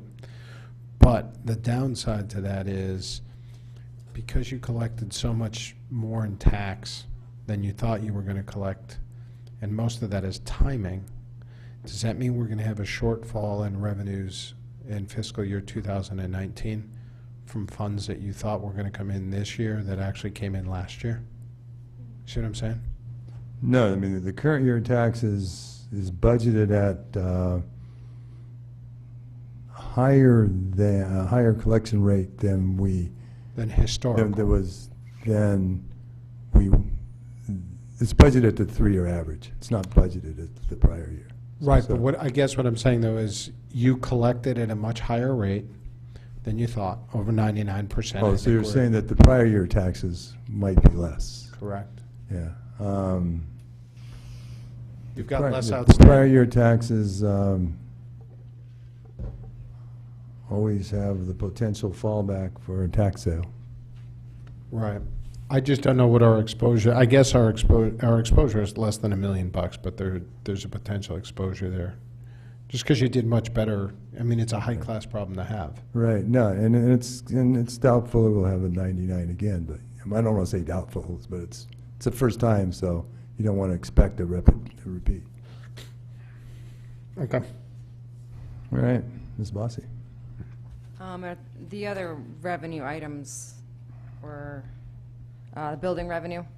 Yeah, what happened there? Is really a large project. The majority of the favorability was a large project that came in April. It was the Sunrise Senior Living Center in Stratfield. That was $200,000 came in April. They weren't sure if they were definitely going to get it or not. Did we budget that for this fiscal year? Again, I'm thinking, do we have a timing issue here? I don't believe so. I don't think they budget on by project per se. Is that a 3-year average, do you know? And they take They used to budget the large commercial ones I know they used to specifically budget Okay. dollars for large commercial ones. That practice might have changed, I don't Yeah, I'm not recall. sure. I mean, I could ask. Yeah. Okay. For the budget for 19? Okay, okay. We did? Were you sure? I would check. Okay. Very few discrete items in revenue. Commercial real estate, we used to do specific projects. Yeah, our first quarterly is what date? Too soon. No, November. November. I think the end of Okay. November. All right, So we'll bring all that information. cool. Thank you. That was the largest other swing on the revenue piece. Is there any other questions on revenue, on other items in revenue?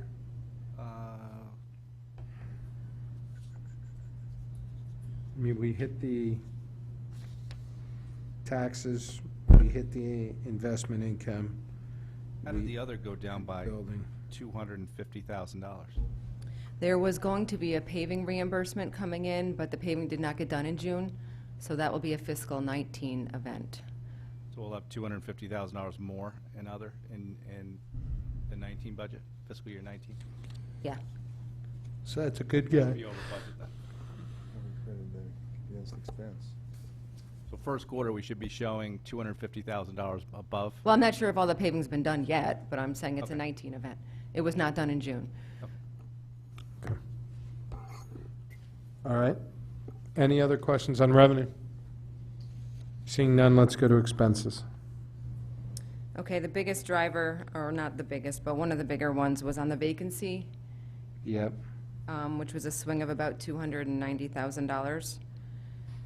And we are in the process, I believe, with working with the HR director on finalizing the vacancy report, but I believe, and I don't know if you want to speak to it, Bob, but what happened on his vacancy number, he used a vacancy report generated out of our system, which automatically used the number of a step 0 for any vacancy, as opposed to using potentially the budgeted number, because if the person was in the position and left throughout the year. They're at a higher They're at a step. higher salary. So a lot of that, I believe, was not the number of positions that were missed, it was just the step number within the position. So So he's we now had a going to be, calculation here. so he's going to be changing the way It's- that he's estimating his vacancies. It's like, basically, if you think about this account historically, we, for the last few years, we've kind of depended upon the department heads to calculate that for us. And so we Yeah. moved away from that by doing it between finance and HR working together. And to repeat a little bit what Caitlin just said, when a position gets vacated, in Munis, it calculates the salary for that position and enters it into the system at a step 1 rate. So if a person was, step 5, making $15,000 more than step 1, we would calculate the savings $15,000 too low. Right. So we did an analysis. We haven't gone back and retrofit everything, but we picked library, went through library, and by properly picking the salary of the person who left, we found $100,000 was understated in our estimate for library. So we think that's the problem. In one So- person? No, for the whole life. Okay, got it. Yeah, right. Okay. So, yeah, so we're hoping that that'll be a much more refined number this year. Yeah, the calculation was off. Right. These are planned vacancies or planned and unplanned This vacancies? is everything. This is all churn, all Churn. vacancy, all. Yeah.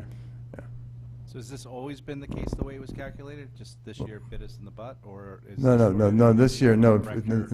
In the past, we've always depended on, that number's always been off every year. And that's why we switched from depending on department heads to going in-house and just doing it from the records. And I just didn't realize, and Emma didn't realize this one aspect of how Munis reports the vacant positions.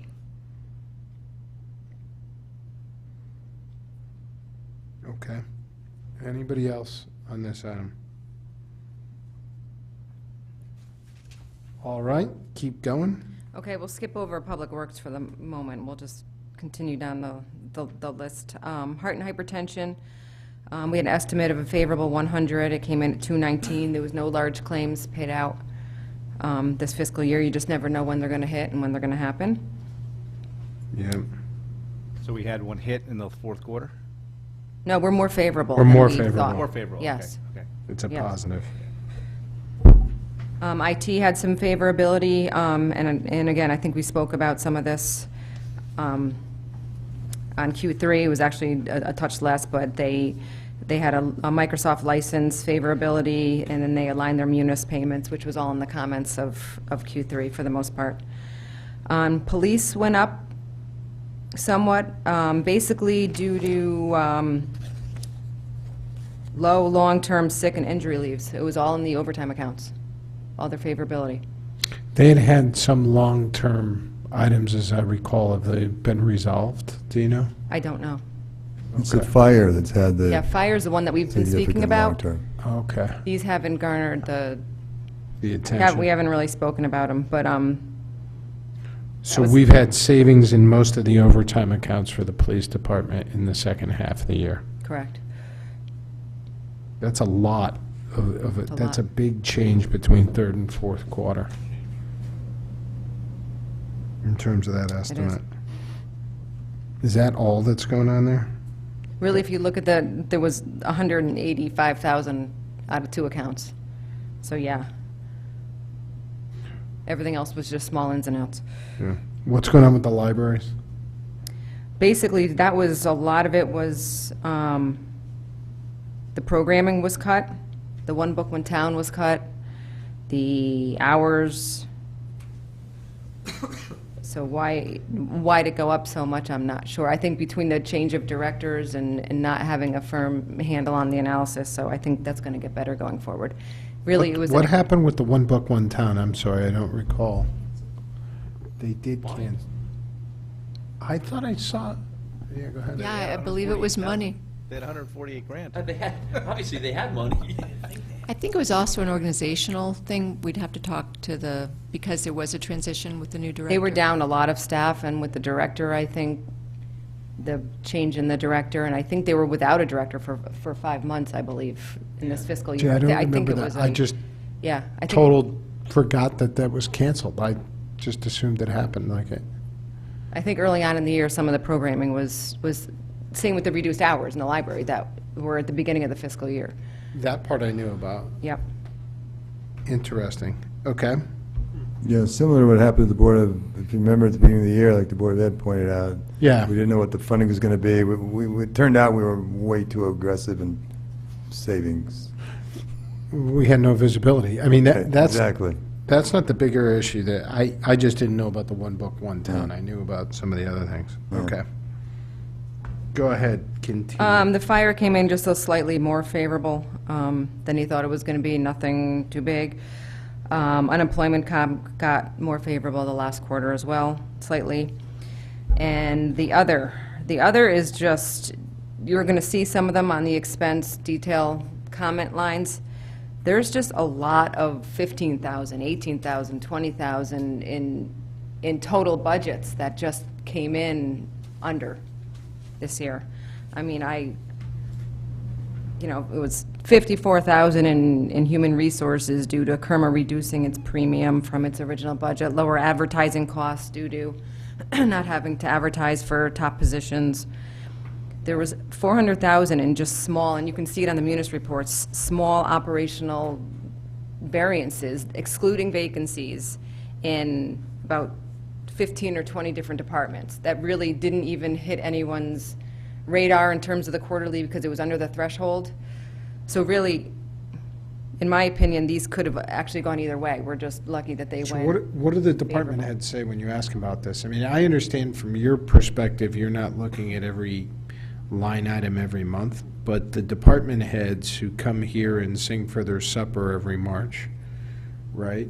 Well, again, I think the tone, don't forget, at the beginning of the year was cut back, cut back, cut back. I mean, it was, we were told, don't buy more than a 30-day supply of paper, of No, I get that, but stationery. that doesn't- And I think it just translated over from saying, so then I think people were afraid. Yeah, but that, I understand that. That explains a variance from original budget to the end of the year. It doesn't explain a variance from Q3 to Q4. Yeah, so some of those items should have been identifiable, actually. A couple of items that are in there is, like the biggest one in the change is in the solar panels, the electrical power purchase agreements. We knew certainly 6 months ago that we weren't going to be on target. So had that been considered more appropriately and thoroughly, we would have known that. Second one that's in there that's is in the assessor's office where the appeals that's $20,000 of the 120 or whatever difference, where we just had fewer appeals. The cost of the appeals ended up being less. But yeah, so definitely there are some that we could have known that we just didn't catch, and some that were not known and they're just small. The other part is that you recall that this is still, even though we look at this every 4 months and the department heads deal with this every 3 months, excuse me, and we've been doing this for a couple of years, this is still a big culture shift to even looking at their numbers 3 years ago when we started doing this to this extent. And there's still an educational piece going on, and trying to get people to focus on the detail more intently. Before we go up to the Public Works item, what's, remind me again, the fund balance contribution shortfall? Well, that was based last year when we budgeted, when we closed the books last year. We remember we did all those adjustments. We thought the fund balance was going to be, the amount that was going to be contributed to fund balance was X. It turned out that after the books were finally closed, that it was X minus 85,000, so I threw it in this year as an automatic makeup. Got it. Okay. Thank you for reminding me of that. Mr. DeWitt? Just before we get to Public Works, just a general question, I guess, observation. So H. Smith Richardson is down in revenue 60-ish, $60,000, and up over 50% in overtime. That seems counterintuitive, but I'm surprised to hear it says slowdown in ID sales caused due to the rise in the ID fees. So, do we really think we lost $30,000 of revenue because we charged a couple more bucks for the ID fees? Is that really what they're saying? So they increased the fee, you're talking about the ID cards at Smith Rich? Yeah. So they increased the fee from $50 to $70.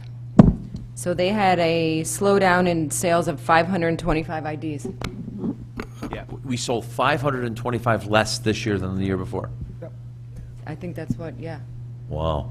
And that's what I thought was going to happen when that whole thing came around, because you start getting up to $75 and you have to buy one for your kid or 2 kids or 3 kids or whatever. You just don't buy them anymore. And that's the problem. Yep. And I think we really got to go over that with them when they come in. And maybe even, yeah, I guess. And plus, the cold and rainy spring didn't help either, so maybe if they were going to purchase it and it was Check 1, 2. cold and rainy spring. You know what, I guess I misspoke, because it wasn't actually the rounds that were down in revenue, it was actually the ID cards, right? And the right. drive-in range, which, I thought I heard rounds were down too. I thought so too, but apparently it didn't make a large enough variance, right? And they had a lot of rain, so we were Right. given that. I mean, that's definitely something. What are you talking about, rain? We know nothing about rain. All right. So What was else? What was the total difference between what the ID cards were from one year to the next? Oh, I don't know. I know that they're under budget by $37,000 for the year in revenue, on that one line. But it's about 525 people chose not to do it. I believe that's what his comment was. I could follow back up with Anthony. I mean, is that 10% or, I don't know. yeah? I can't Did imagine. Anthony mention whether they're going to try to change that based on what they saw happen? Is there a movement afoot? For the that 20 they- budget, you mean? Yeah. Oh, I don't know. But that they've learned that they're going to try to change their fee structure based on what they just noticed happened in 1 year. I think that's got to be a whole discussion along with, the new clubhouse and what that's going to do. I think the whole thing has to be reviewed. What do we, let's go up to Public Works. So this was a surprise, 560, 559. And I'd like to hear from the guys on this. Hi, gentlemen. Good evening. So what's going on? The biggest 3 facts were Mother Nature, contractor availability, and contractor costing. As Caitlin said earlier, we got a late jump, but if I'm being real, the late jump didn't really kill us because Mother Nature didn't cooperate. We weren't going to be out paving in April because it was wet anyway. So May and June would have been great months, except for even when we went out to do the work, it was raining in May and June, so it held us back. So just in contracted services alone, by running the paving through June 30th, we didn't get out in line paint to the tune of $50,000. I mean, right, common sense tells you if I'm paving the street, I'm not putting a new line on it until the street's paved. So that was $50,000. The real killer was the tree work. We loaded all our tree work up for the spring, a perfect plan in place. If you recall, in March we were getting bad storms, but in May, north of us got the tornadoes. All our bidders worked for the utility companies, pulled out and went to them.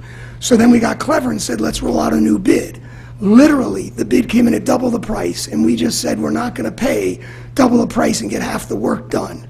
So we've changed our mindset, and we've rolled some bids together where it's complete removals. We think that's actually a better package for the town. They're doing the complete removal, tree butt, stump grinding, topsoil seed, traffic control, and we're getting better pricing. We're taking our 2 crews and the one contractor who still stayed obligated at the low price are going to do our trimming. But essentially, we couldn't expend the money in those 2 months that we had hoped to expend when it came to the tree work. Questions? Mr. DeWitt? So I think it was during this budget cycle, I guess the word challenge is a good word, for the Public Works to reduce the contracted services or possibly take more back. So when I saw that number initially, I was like, oh, this is great. We reduced the contracted services by 500 because we did it ourselves. That's not true. Yeah, I don't believe I'm not celebrating it, and the reason I'm not celebrating it, the work hasn't gone away. So now I actually have to spend, I have a bigger challenge ahead of me, which is coming in under budget and getting the work done. But I believe, based on the last 2 bids we put out for complete tree removal, we'll be able to achieve that goal. Well, that was the second part of my question. So whatever you didn't do, did we roll that money forward into this budget for contracted services, or are we just going to have to eat it out of the 2018-2019 budget?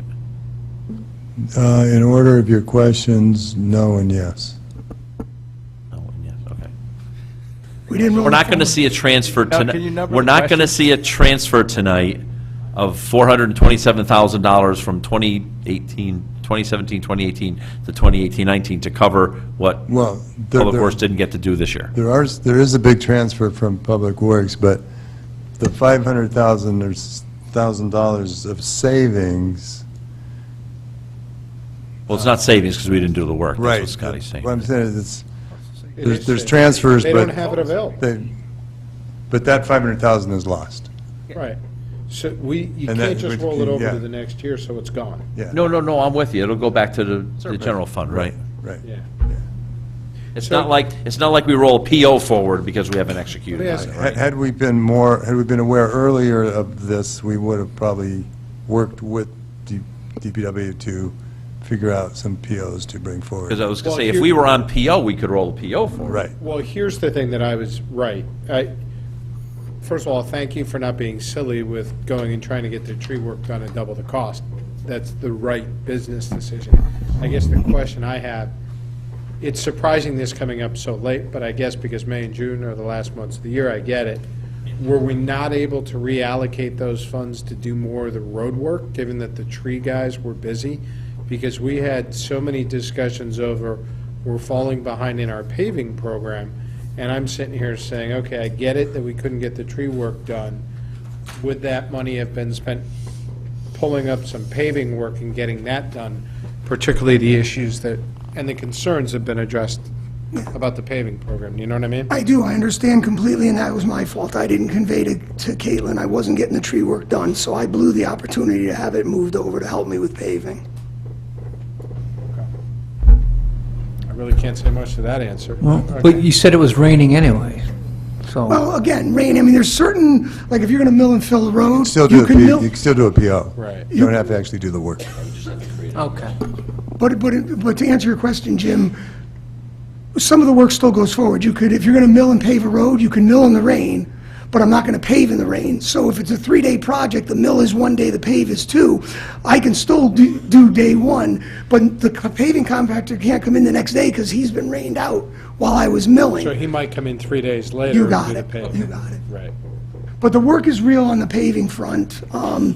I feel we're behind on trees, but not to a dangerous level. We always have a spike. We always, go into the winter with a heavy workload, and our winter months are used to clean up for spring, and then the normal cycle of our tree maintenance, it's going to trigger again when the spring buds come out and the leaves come out in April and May, we get a spike in tree work. So And I've seen a lot of trees with those postage signs on there saying that, this is coming down, call us if you have a problem, right? Right. Yeah. Well, right now, again, just to throw numbers around, which I celebrate, so we just put 94 complete trees out in a bid. The average price for all 94 is $690 a tree. At first flush, you might say, well, that $690 seems high. Keep in mind, there's street trees, so there's traffic control with PD. They're doing the complete tree, meaning complete removal, wood, grinding stump, topsoil, and seed.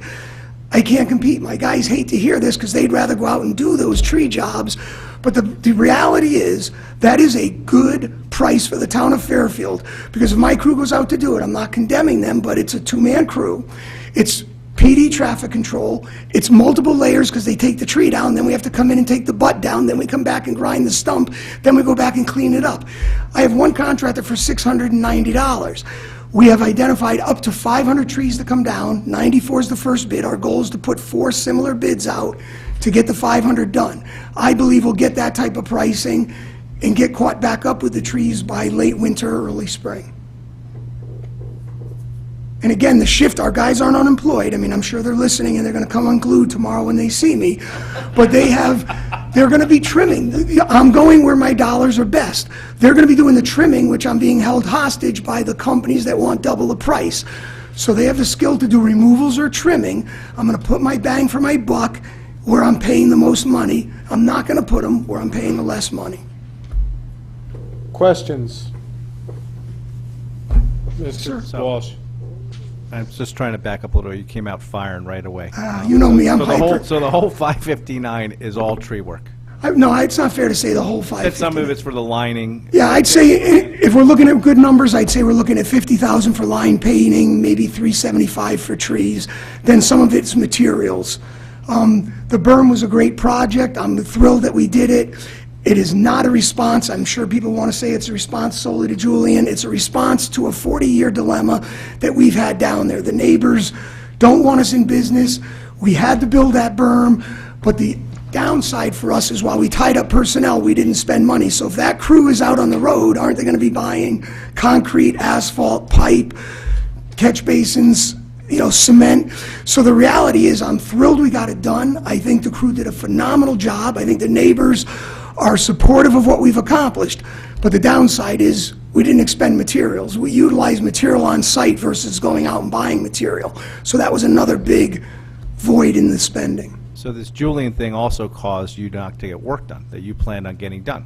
Well, again, I think you can pin some of it on Julian. I mean, I personally don't think we should air this out in public too much just because we're on the verge of, seeing them in Work court. that you didn't get done this year that you wanted to get done in addition to the tree work. I would say that's a fair statement, but again, I building don't berm. think it's fair to pin it all on Julian, and I don't Not think I saying want to. Julian's name anymore. I would just talking about merely say that the fill pile is a 40-year sin that the town finally addressed to be better neighbors, because quite frankly, we can't go out of business. We generate spoils. We're going to continue to generate spoils, but we had to be a better neighbor on how we hide that activity from the residential population. What additional work did you plan to do this year that you didn't get done? And I'll just chime in on a couple of I'm on a roll, the, kid, I'm on a roll. couple of the items, and I said this at other meetings, we deferred on items that were important but not timing critical. And some of those things are like a tree canopy, so we have to trim our roads to a 14-foot height minimum, because that's the legal vehicles that travel our road. So while that's important to do and it has to be done, it doesn't have to be done in May and June of 2018. Similarly, mowing roadsides, we subbed out some of the traffic control work when we were short some bodies. So those are some examples of strategic things we did during that, 6 to 8 week period that we were busy building the berm, and knowing when it was going to be done, we ramped up on a lot of those things before we did the berm project, and conversely, after we were done with them, we hit those items hard too. And just to dovetail on that, it's not that so I looked at the paving program, and I've always said you're going to do certain level of maintenance as a road needs it, whether it's a chip seal, crack seal, micro seal, mill and fill, reconstruction. So I looked at the roads that needed to be reconstructed because that's where all the labor is going to be spent. The upside to that is the road's not declining and going to cost you more. It's still at a rebuild status. So to answer your question, some of those bigger projects are just deferred. We went forward and did our chip seal campaign, our micro seal campaign. We did all our maintenance, so I don't feel our baseline of our infrastructure has gone down. But where the labor would be to go into a neighborhood and rip out all the concrete curbing, I didn't have the bodies to do it, so I didn't do it. But it doesn't mean that road has declined and is going to cost me more. In fact, I would argue we had a 10% escalation in asphalt, so we backed the pedal off the asphalt, did more micro and chip seal. My belief is you won't have a 10% hiccup next year, and you'll probably get more paving for your dollar. I'm not following you. Okay, so. Well, the bottom line, I follow what you just said, but the bottom line is, you had projects that were teed up to get done this year that didn't get done because resources had to go to build the berm and address the issue with the pile, period. I don't think it's fair to say just that. I think vacancies played a role, too. If you have so many vacancies and you're doing a fill pile, you're not going to get to all the work you lay out. So give me the numbers. How many vacancies and how many people were on the pile? I would say we were down, at the peak, we were down 20% of our employees through vacancies, and the pile took another 15 to 20% of our employees. Right, so you were down 35 to 40%. 40% on personnel. In those last 2 months of the quarter, yes. And those vacancies were because of what? Retirements? Mostly retirements, so we've lost a lot of skilled senior staffing, but we are starting to backfill now, but we ran a little lean for a period of time. And I'd say during the last fiscal year, we probably lost through retirement and guys leaving.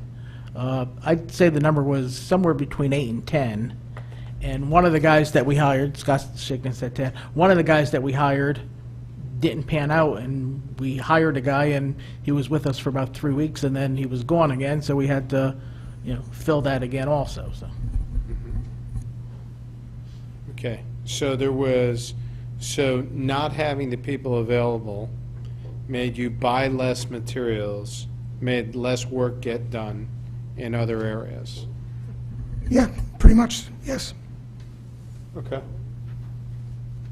And we're still good with the budget for paving for this coming year, correct? Well, we're good. I'd like to get, I think Bob and Caitlin are trying to support me in getting like 500,000 moved forward, so I'm hoping we can do that. And why is that when you didn't ask for $500,000 at the budget season? I don't understand why. What do you mean, why is it? You guys were here at the budget season, you requested a certain amount of dollars. Correct. And we extensively questioned you Correct. about whether that was enough. And you said it was. Well, again, in fairness, I remember we kind of like pounded you with I know. questions. Are you sure this is enough? Yes, it's enough. Yes, it's enough miles. Yes, it's enough paving. We feel comfortable with this number. And then within 6 to 8 weeks later, Bob's asking us to put more money into paving. Is that because the first selectman asked you not to put that much money into the budget? we were all, due to the state budget, we were all asked to come in at a more reasonable request and spend less money in the budget process. So you underfunded paving for fiscal year 19? We were all asked to come in because of the state concern. People didn't want to put a huge liability on the town if the state budget didn't pan out the way people had thought it might. So I don't know if it's fair to say it was just paving, but maybe even some other line items might not have been fully funded. I'll take that as a yes. It's kind of ironic that that 500 ends up that it was available I know. last year. All right, what other questions on, we're staying on this topic of the carry forward to the fiscal year 2018. Anything for these guys? Mr. Becker? Well, on the $500,000, I'd argue from a liability perspective, it's a future liability every time we kick this can further down. And every single time we do a road in a, maybe a chip seal instead of reclaiming or fully paving, all of those things ultimately, sometimes they add up to costing us more money. So, to see that and see where we ended up turning out, especially after the debate, which occurred several months earlier, is a little bit, it's more than a little concerning. It's startling. It's something that should have pieced those bits together and said, here's where we're trending, what can we do about this, instead of where we are now. I appreciate the efforts on tree. I know you guys, in a lot of ways, are trying to find all of those. It just seems that this paving thing keeps lingering around with a huge debt that keeps, it's a debt in reality. Or a liability. It's not, we haven't expended it yet, but it just lingers there, and it just keeps getting worse, and we're not improving it when we have the opportunity. Okay, thank you, Mr. Becker. Mr. DeWitt?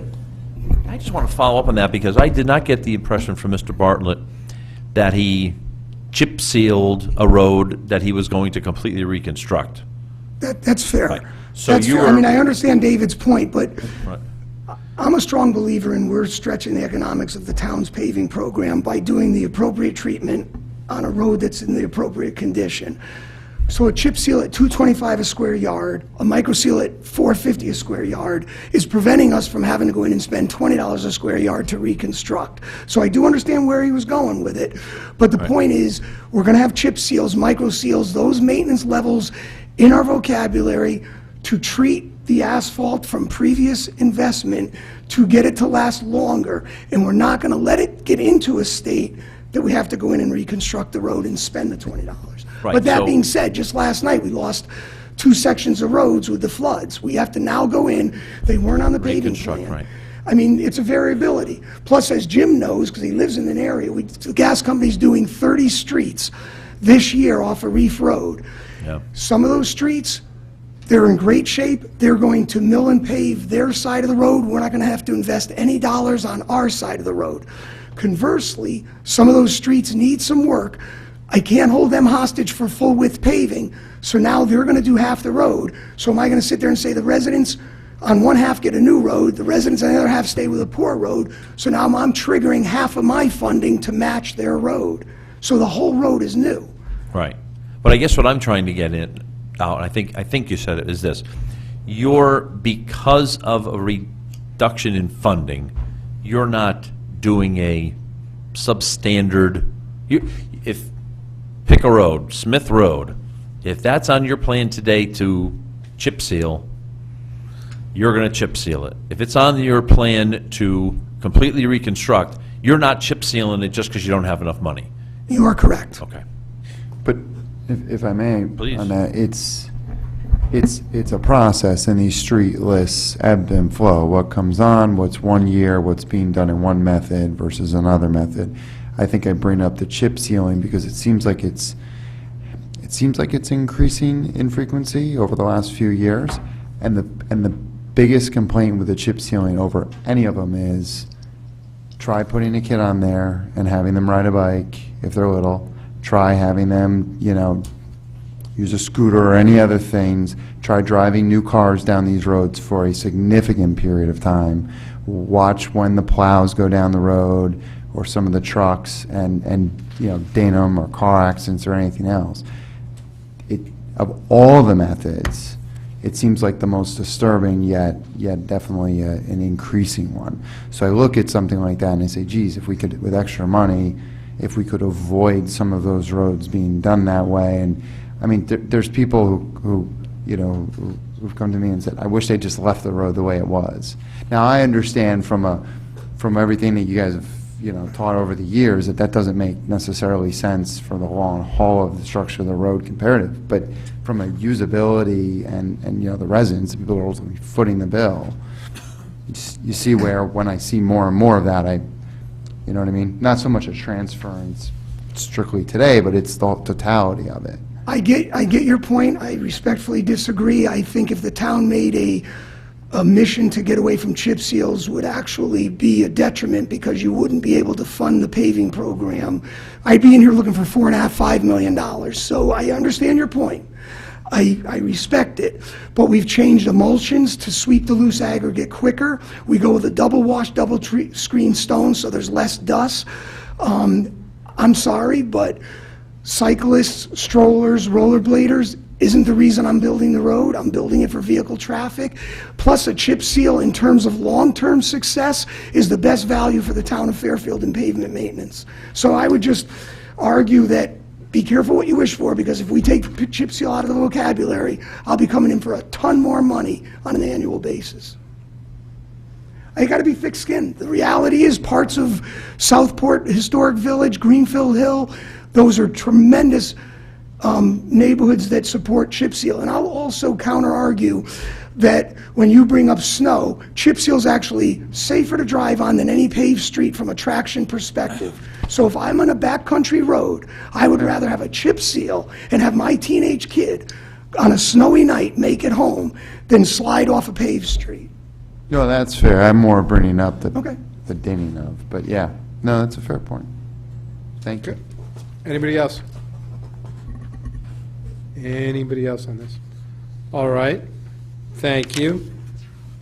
We're going to go on, if there's no other questions on the town's financial position, or Mr. Mayor, is there something that you want to talk to us about regarding the town's financial position right now?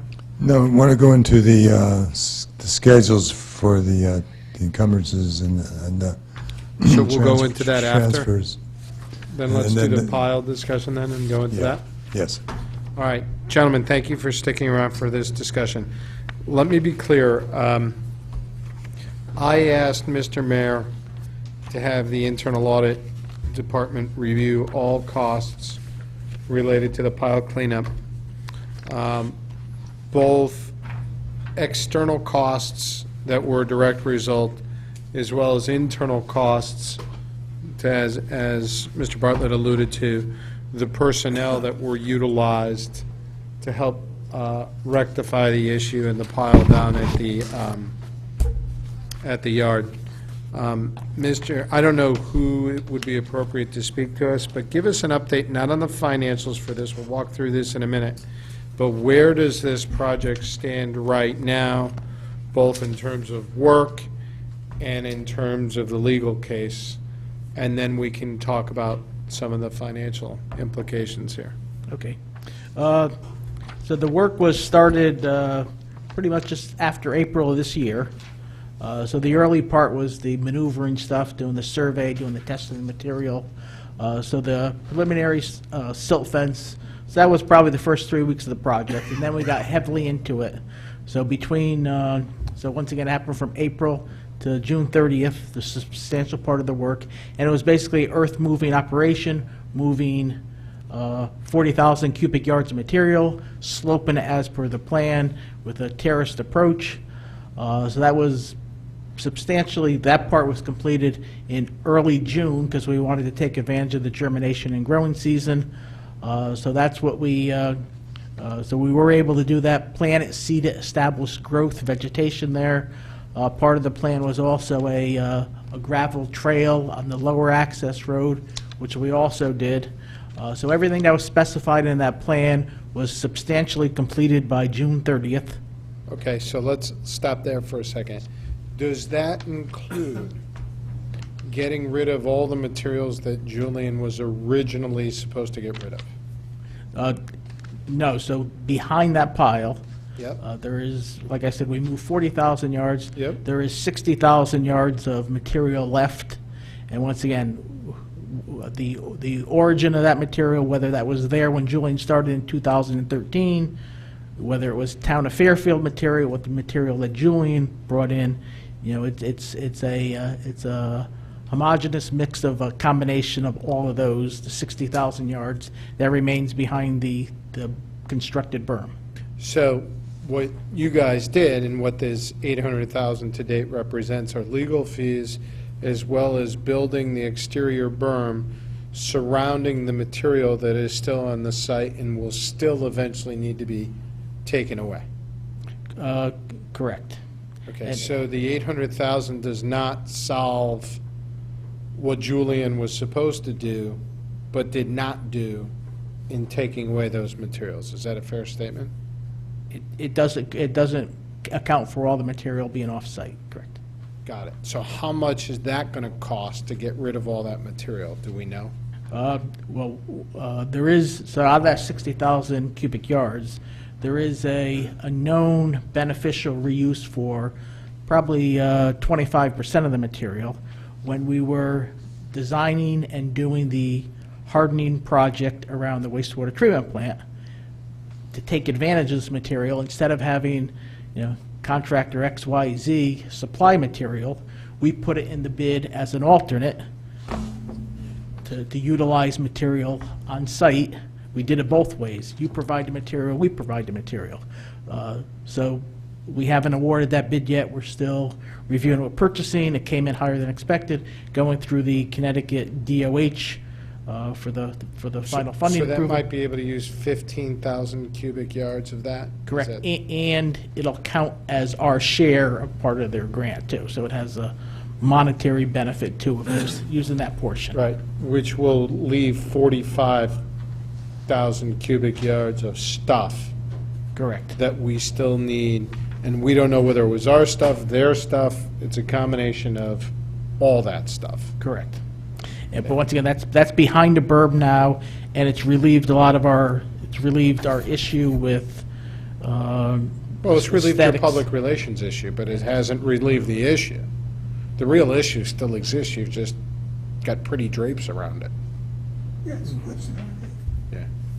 But that, just so I'm clear, that material's clean stuff now, right? Everything, so part of the building of the berm, part of the protocol was testing it according to standards, and we over-tested, we tested for, for every known material thing that was there. So we've taken upwards of 90 tests, and they've all come back acceptable. Every single cube that we moved was acceptable. So you're going to use some of that material or you have for the WPCA, hardening project? Can I ask a follow-up question on your question, though? Yeah. What did you test, the stuff that you used in the berm, or the 60,000 stuff that's still sitting there? No, every material that our men touched and with a backhoe and loaded into a truck and moved was tested. Fine, so the berm stuff, everything that was used on the berm, you've tested and it was clean, so you've got all clean material on the berm. Correct. But you still have 60,000 Correct. cubic yards that hasn't been Correct. And that tested. 60,000 by and large is the same composition as the 40,000 we moved. Maybe, By and maybe large. not. Right. I mean, if you were assured of that, you wouldn't be testing it 90,000 times. Well, No, you do have to test it to follow DEP protocol. Right. You do have to test it. Right, so you can't just assume it's all okay, is all I'm saying. all right. You've tested 40%, and 40% is okay, you've got another 60% that's sitting there, right? I'm just trying to get my arms around it. And then, I think I asked you this months ago or whatever, and so, just fill me, there's always been a pile there, right? For correct. many years? Probably 4 decades. And- And before that, before there was aggregate there was brush there, and before that, there was garbage. And it built up, we understand, we've gone through all that. So the stuff that's still there, I think I asked you this in the past, is that material that you might be able to use somewhere else in the town, or even sell it to someone else to use? Whether we have to pay to get rid of it, but it does, or sell it, it does have potential beneficial reuse.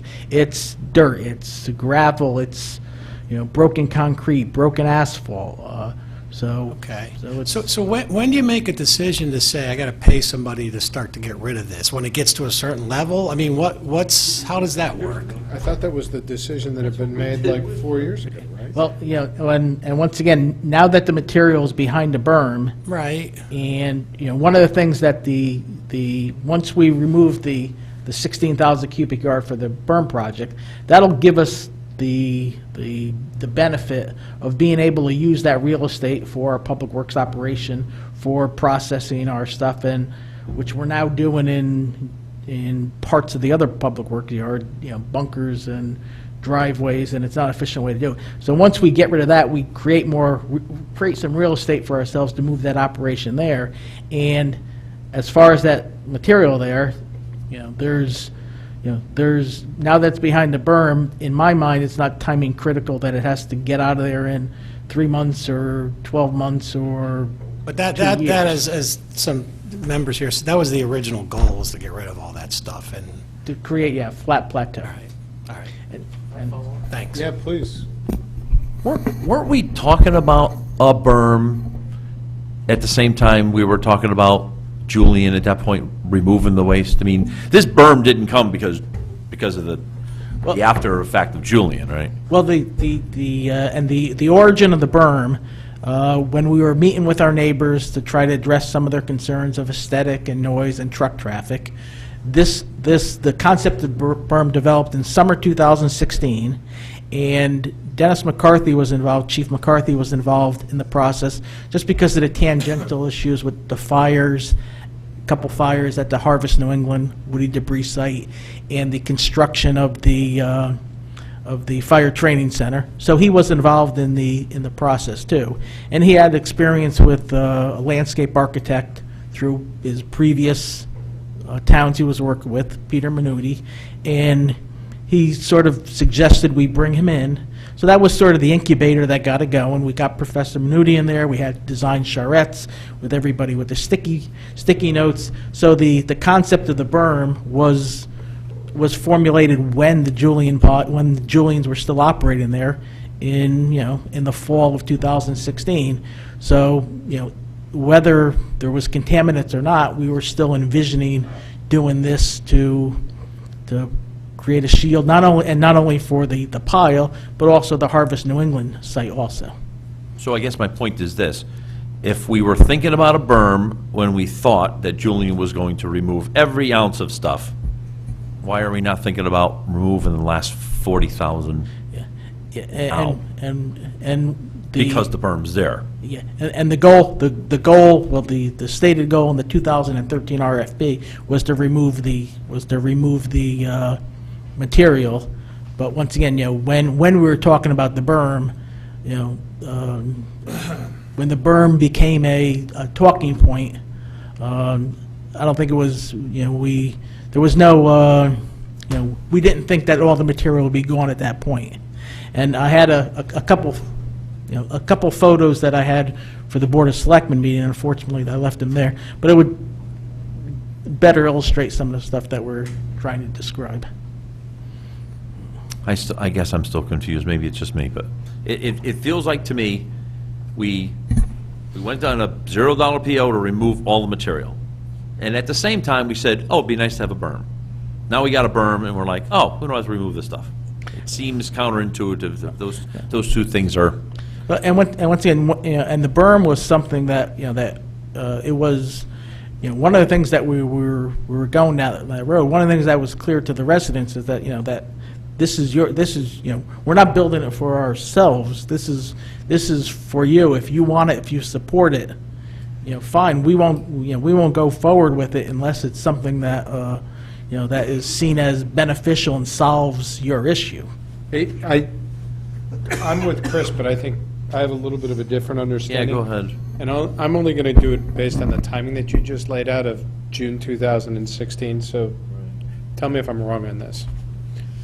The original goal was to get rid of the pile. Julian was brought in.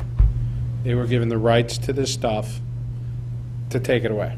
Fair statement? And that was their role and responsibility, was to take away that pile.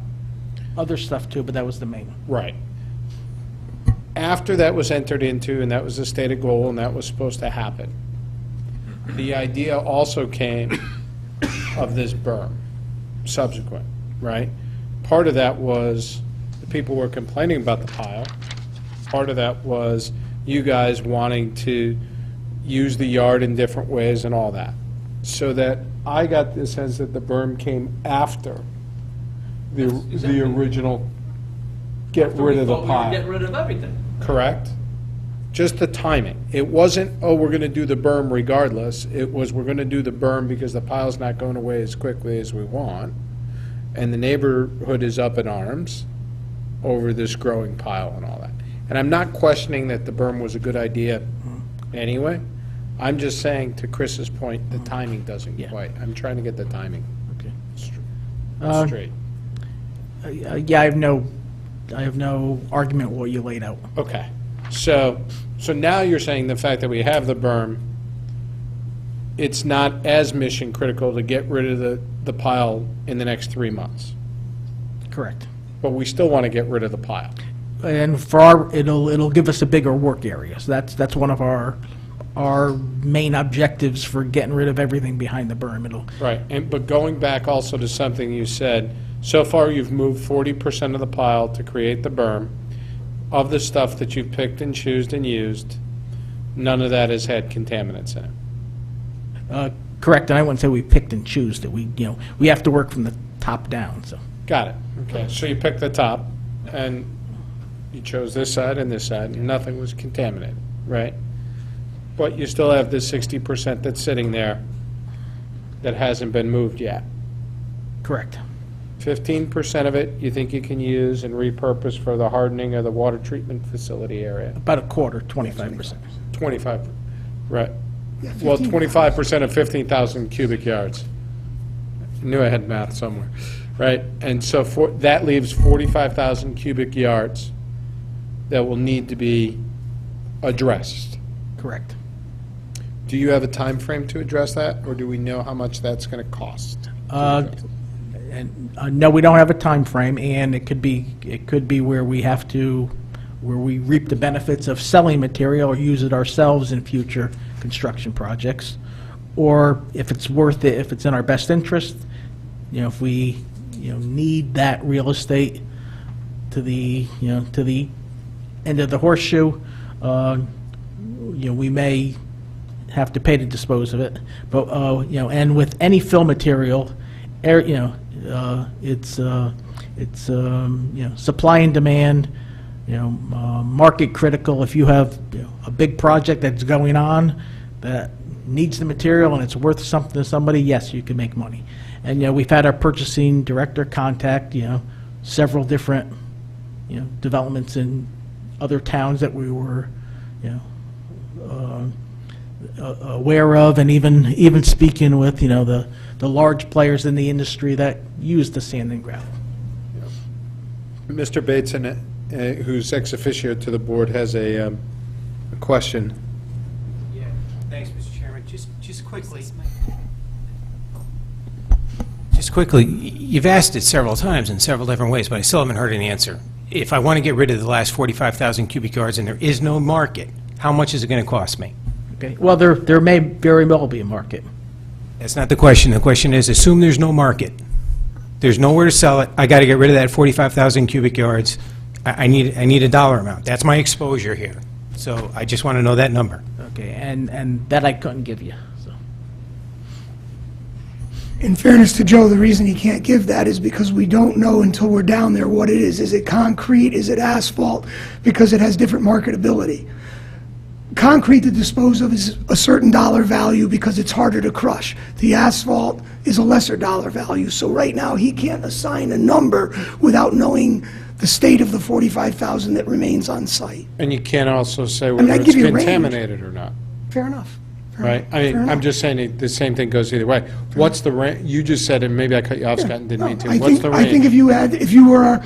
if everything broke right for the town, you might get lucky at $15 a cubic yard, and you could have an exposure of up to $80, especially if it was contaminated. So it's a heck of a range. Right. But it's not an insignificant amount of money. I don't consider it insignificant, no.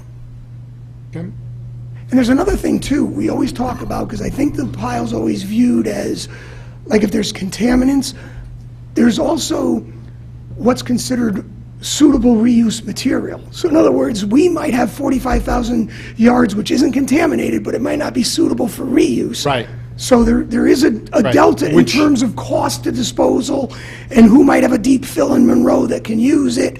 Because you can move the clean, non-suitable, you're not moving the contaminated up to somebody's facility in Right, Monroe. then it's going to cost more money. Right. Yeah. Yeah. No, I understood that, but thank you for the clarification. Mr. Becker? Just to understand here the timeline on getting some definition around that. There's a lot of different moving parts here, but that's a pretty big range. Understand the logic behind it. Well, one of the things I outlined What in am the I getting memo, now? one of the things I outlined in the memo is that, the project that I spoke of, the hardening project, that is able to be beneficially reused in that. So that's a public bid that was issued by our purchasing department where we have the numbers with or without. So that was a significant amount of savings on that one project. So if we have other projects coming down the line, construction projects that could require, multiple cubic yards that we're paying top dollar for, that's a way to use it. There was a project that Ludlow High School this summer that used quite a bit of material. We didn't want to, we didn't get involved in giving pile material to that, but that could have been a potential project that could be utilized. And we talked tonight about other town projects that are costing multi-million dollars. But Joe, in fairness, or Mr. Michelangelo, we'll call you Joe.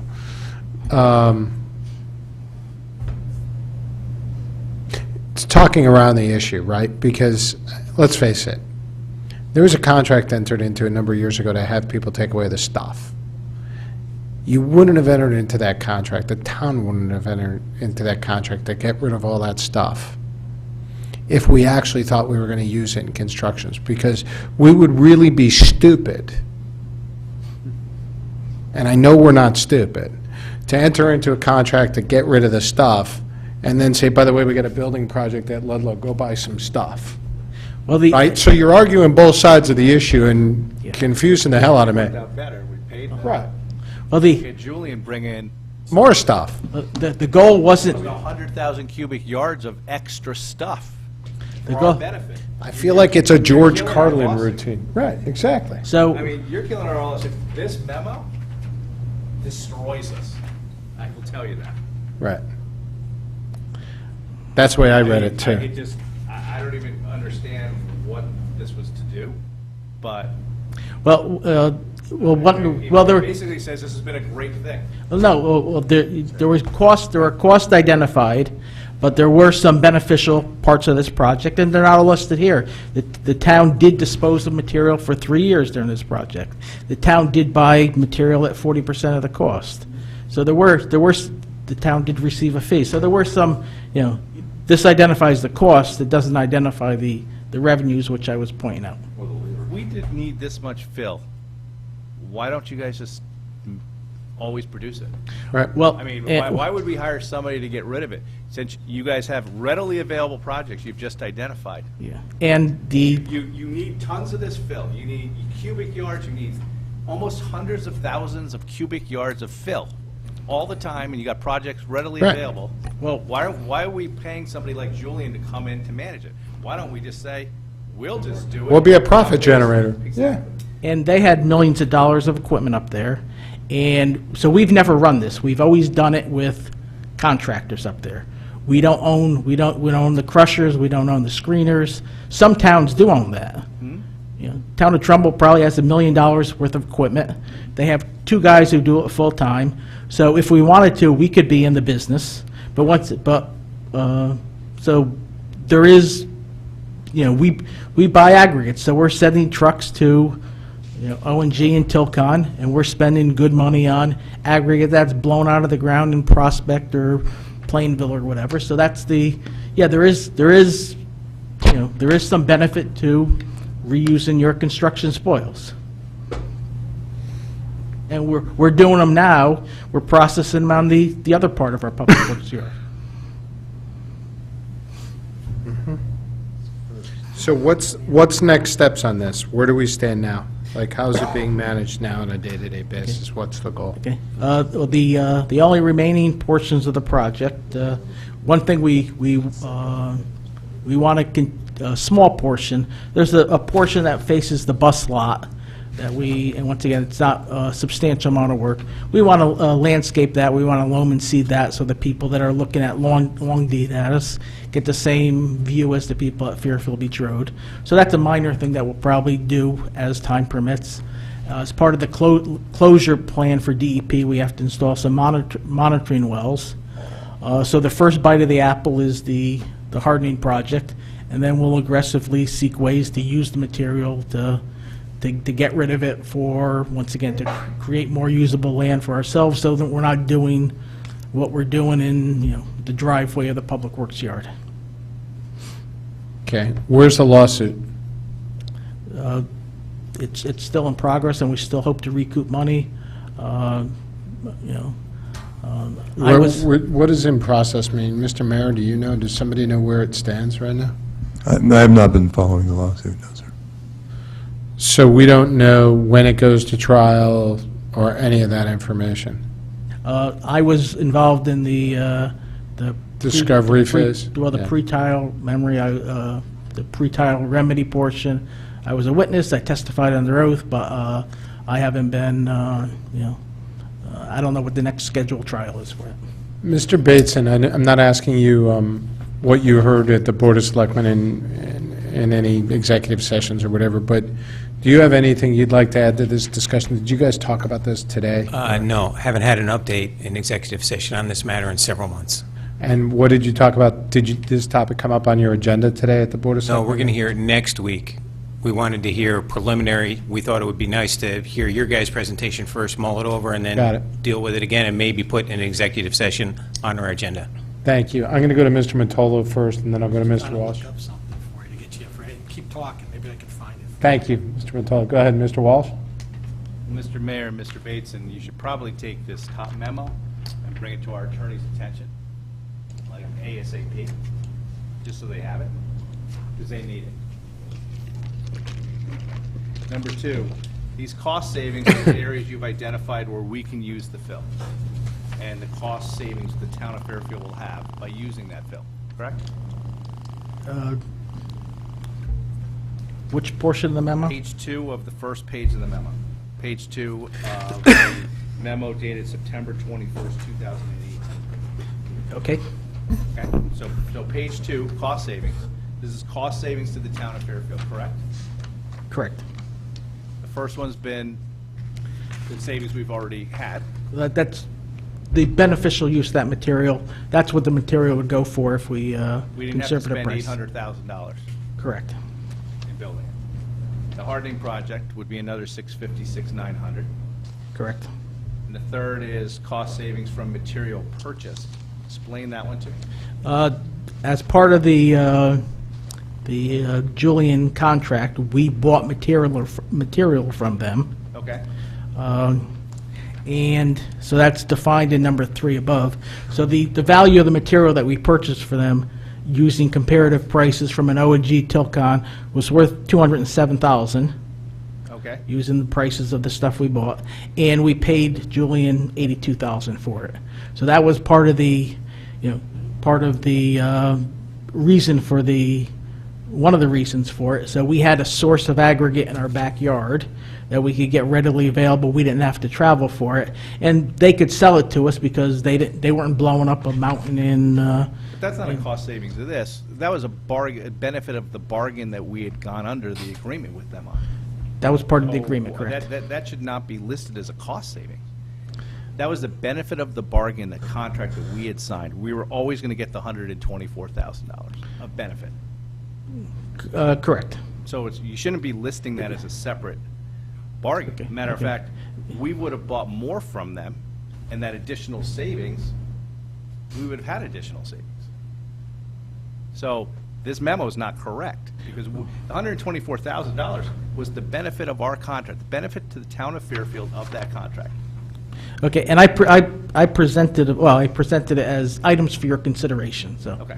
So, Now, explain to me those add up to $1,581,293. Explain to me number 4. that's based, Potential cost reduction, legal procedure to recover costs. What does that mean? that's basically the contamination, the remediation portion of the lawsuit. The remediation portion. Explain to me what those costs would be. I don't understand. Are you deducting the legal cost from the cost of the berm up above and saying that net value is $480,000? No, when you look at the summary of the expenses. Yep. Between the Connecticut tank removal and some of the consultants there, the money that was spent on the remediation portion of it was approximately $300,000. I think $289,000 that there was a separate capital appropriation for it. So it was an attempt to capture that portion of the. But what do you? I don't understand what you're capturing. If we win the legal procedure. If we win? That's an if we win? If there's a recovery of funds for the contamination portion. Legal procedure to recover costs, $300,000. What is that? Is that our legal costs? That's a recovery of costs through the legal proceeding of the remediation portion of the costs, of the expenses. So all you're trying to sue them for, and not you, but the town, we've basically said to Julian, give us $300,000 and this goes No, away? that was just an estimate on my portion, just to identify potential. Why? Yeah, why would you do that? No. Once again, it's for your consideration. If you don't feel that's appropriate, you don't have to consider it. What you're really saying is, if we were reimbursed for the remediation portion of the program, the berm would have only cost us $479,000. Correct. But we weren't reimbursed. Not yet. Okay. So you're not, okay. So that's not a recommendation from you. That's just saying remediation costs $300,000 Bringing out up of the 779. Yeah, there is a potential for recovery of additional funds, which we have been seeking. All right. Thank you for that clarification. Is there any other questions? Yes, Mr. Walsh? Yeah, Mr. Mayor, thanks for having Ms. Saxel prepare an audit of these expenses, which is dated August 30th, 2018. Because obviously she found a lot more unreported hours, and then she also found out some overtime that was overpaid to our DPW workers who did overtime. None of them self-reported, of course, and said you paid us too much. Well, I think it was found fairly quickly. So the error was an entry error where instead of entering 10 hours for a person, and it would be 15 and time and a half, the 15 was entered. So the conversion was entered, and I think that was caught within a pay period or two. So there was it reconciled itself on the next employee's payroll sheet. Oh, you guys found the mistake? She didn't find the mistake? She found this mistake, but it was reconciled on a future, like one or two pay periods afterwards. All right, you guys change your procedures on how you do this now? If I may, Jim. Yeah. The secretary who created that document when it got audited was not complete. We were asked to turn in the document. She turned it in without verification on the time cards. So in fairness, it was a half-baked cake, and they took it to the bakery for sale. I feel she would have caught her own mistake because she didn't have the timeline to verify it. It went to audit as an incomplete project. That's just my opinion. Okay, so this wasn't over the whole project, it was just in the last week or so? No, this was actually in the front end of the project. It was, I forget the exact date, in May, but she was doing the early reconciliation, but she did it off of timesheets, not verification off of time cards. And we made it clear when it was turned in that it was not complete. So as much as it looks like a gotcha moment, I honestly feel that that would have been self-corrected internally. Okay. So you guys go back after the fact on all your time cards and they reconcile normal? Is that the Yeah, normal process? so a manager records on his daily sheet, but then we go back weekly when we do payroll and verify that the sheet matches the time cards. That was not done in this case because for whatever reason, we were asked to do a report. Here's the deadline on the report. Here's unverified numbers. Then everybody has this gotcha moment on what she did wrong. So I'm just defending the fact that I don't believe it's as bad as the report makes it sound. Thank you. Anybody else? Mr. Mottola? Just according, I don't know if this is still the case, but according to the judicial website, which is public information, the case is exposed for trial on November 15th of this year. Not that far. Mr. Mayor, can you make sure that this, that we get reported out on this again in our quarterly? Point being that this isn't over yet, right? The lawsuit continues and there's still more work to do down at the yard. So the full picture of this isn't done yet, and I think we'd like to understand it completely at the end of the day, if we don't mind. Do you guys have anything else we haven't touched on this that you want to say or anything? Anybody else have anything for this? Mr. Bateson, I want to recognize that you're here. Do you have anything? You're good? Okay. Gentlemen, thank you for being here tonight. Much appreciated. Thank you. And I hope today wasn't too painful with storm cleanup and things around town. Yeah. We Have a lost a good few one. roads, we lost a few roads, put back in that paving. All right. That brings us to item number 5, and this is to hear, consider, and act upon a request from the Chief Fiscal Officer to approve Schedules A, B, C, D, E, F, carrying over funds for encumbrances and reappropriations as of June 30th, 2018, is supported by purchase orders or letters of request by department heads or the Chief Fiscal Officer. Can we have a motion to put this before us? Mr. DeWitt, seconded Mr. Mottola. The item is now before us. To the finance team, do you guys want to address this? Yeah, just as one comment before Ms. Bossy takes us over. Yeah. We're going to do number 5, then we're going to do 6.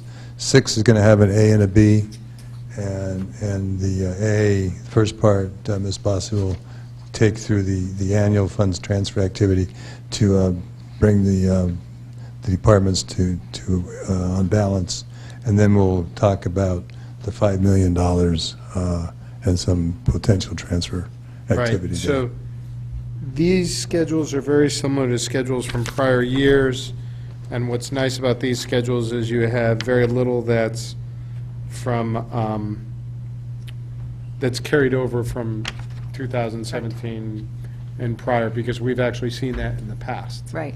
So nice job at cleaning this up. Is there anything to highlight here in specific? I see Public Works operations. What is, that's the biggest number here. Those are encumbrances for ongoing work?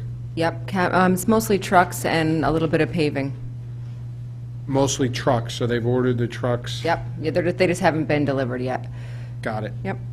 Okay. Anything else of note here? Not really. The 1,500 for the reappropriation was just the difference between, in the strategic plan from the 100,000, and there was a PO put in for 98.5. Okay. So that's. What's just- going on in the first selectman's office with the encumbrance? That's the strategic plan. That is PO, the that's the 86. PO part. Ah. And then the 1,500 is the other. So the difference between the 98 and the 86 that's being carried over has been paid. That's all Got that it. is. Questions, comments, concerns on these items, on these carryover items? This is kind of standard operating procedure, and you need this for the audit, correct? Correct. Anybody have anything? Seeing none, I'm about to call this for a vote. All in favor of approving these? Opposed, abstentions, the item carries. We're done with that one. Thank you. Let's go to item number 6. To hear, consider, and act upon a request from the Chief Fiscal Officer to approve transfers as of June 30th, 2018. Where is this item, Mr. Mayor? Where I don't have copies of transfers, at least I don't think I do. You should. You It's should short. have a, It's very short. it's just 5 lines Oh, on the it's on top the of a page. Where? See this? Uh, I have the fund balance stuff. It's on the back. And that double, that It's the two-sided double-sided copying thing. gets you every time. Is this it? Yes, sir. Okay, yeah, sorry. Okay, walk us through. Okay, so these are the departments that are over budget in total for the department. So legally, they can't be over. So that's the legal services. Those are the ones with the amounts on the right-hand side. Yep. And then, what this is a budget transfer. So that they're not over budget. Yeah. So I can take that from any department that has an underage. What happened with streetlights? That's weird. It was it's budgeted by an estimate from, no, that's hydrant and water. Hold on. Oh, there was 23 LED lights and a couple meters that weren't budgeted that they caught after. Are those new lights? What changed year over year? So the streetlights, this is saying it's 47,000 over budget, right? Yeah. No, I'm just saying, you just said there were 23 lights that weren't budgeted. Are those new lights or something changed? They were over due to 23 LED lights and 15 meter accounts that were not captured in preparing the budget initially. No, I get it, but we budget this every year. Correct. So what, I don't ever remember us being over by $50,000. So I'm just questioning what was the difference between last year and this year, that's all. Oh, I'm not sure. All Mr. Mayor, can you step us through the general fund balance items that are the front of this? That's after you vote on this one. Because are you going to ask us to transfer money out of here? Well, this first part is we have to do for operations, and then Yeah. that's why he was saying that there was potentially going to be a B to this agenda item number 6. All right. So do we have? Can I ask a question on that? Yeah, last- please. That one page? What's the hydrant and water, $33,000? That's the Aquarion. They give us an estimated letter every year on their transmission and distribution system, and we were slightly over what their estimate And was. debt service over 11,000 because we kind of estimate what our debt service is going to be? and Our it was debt 11. service was over by 11. There was 2 components to that. There was one, the services related, now that we're bonding and banding every year, we were a little bit, like $5,000 over whatever we budgeted. For services? For the services, for the rating agencies, Yeah, for yeah. US I got it, Bank, yeah. for Phoenix. And then another piece of it, it was about 50/50, so 5,000 or 6,000 was for some UI loans for some projects that were done. Okay, and the legal services were just over $6,000? Just That was for- basically due to the special election costs. Okay. Gotcha. Okay, thank you. All right. Any other questions, comments, concerns? Seeing none, I'm going to call for a vote on just these operational items to transfer $99,597 from Human Resources to Legal Services, $6,089, Fire, $958.82, Streetlights, $47,591.67, Hydrant and Water, $33,333.12, and Debt Service, $11,624.55. All in favor? Opposed? Abstentions? That item carries. Then let's go to the next one, which is the general fund balance history. And what you've done here, Mr. Mayor, is you've given us options on if we transfer surplus to different accounts, correct? Yeah, there's no accounts mentioned in here, but if you go back to the first page of the first part of the finance report, excluding the $538,000, which we have budgeted contribution and surplus, we have an estimated variance of $5,026,000.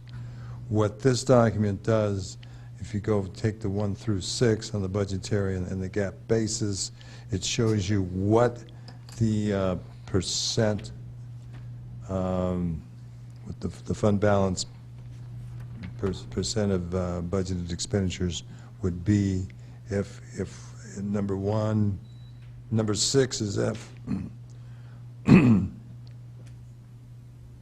excuse me, number 1 is if 100% of it falls through the bottom line. And then number 2 is if you spend $1 million on something else. Number 3 is if you spend an additional $1 million, et cetera. One of the things we finally finished today took some teeth pulling to get all the information and some work, because we finished the internal service fund calculations. And as we know, historically, that was $7 million X number of years ago, and it's gone down mostly, but up a little bit. Where we are right now is with a negative balance of $462,000. So one recommendation, or a request, I think, or recommendation is that $1 million of this $5 million be used to bolster the internal service fund, which will bring it into positive territory by $537,000. So it could basically bring us even and give us a little bit of cushion. When do we need to make this decision? Today, Why? Why? because this affects my audit. I understand, but when the audit gets signed off when? I have a drop dead date to give it to the auditors, have all my financials completed by October 15th.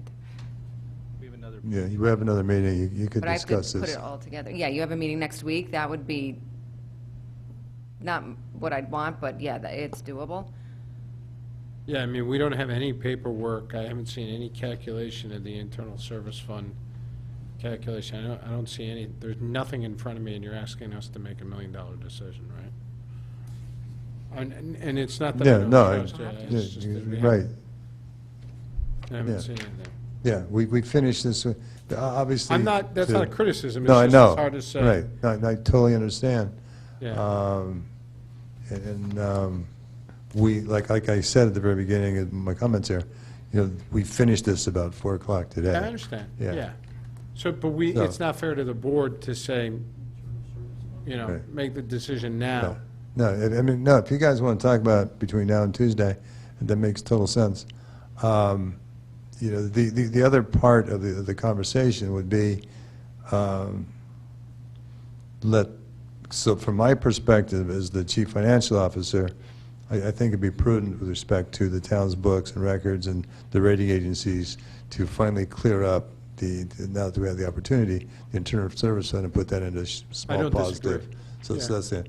The only other decision or the conversation you may or may not have is whether or not you'd want to also throw some in, whether you want to bring the rest down to increase your, get to that magic 10%, which we can easily do here, or if you wanted to use some of it to take it into the debt service for offset against future, tax increases.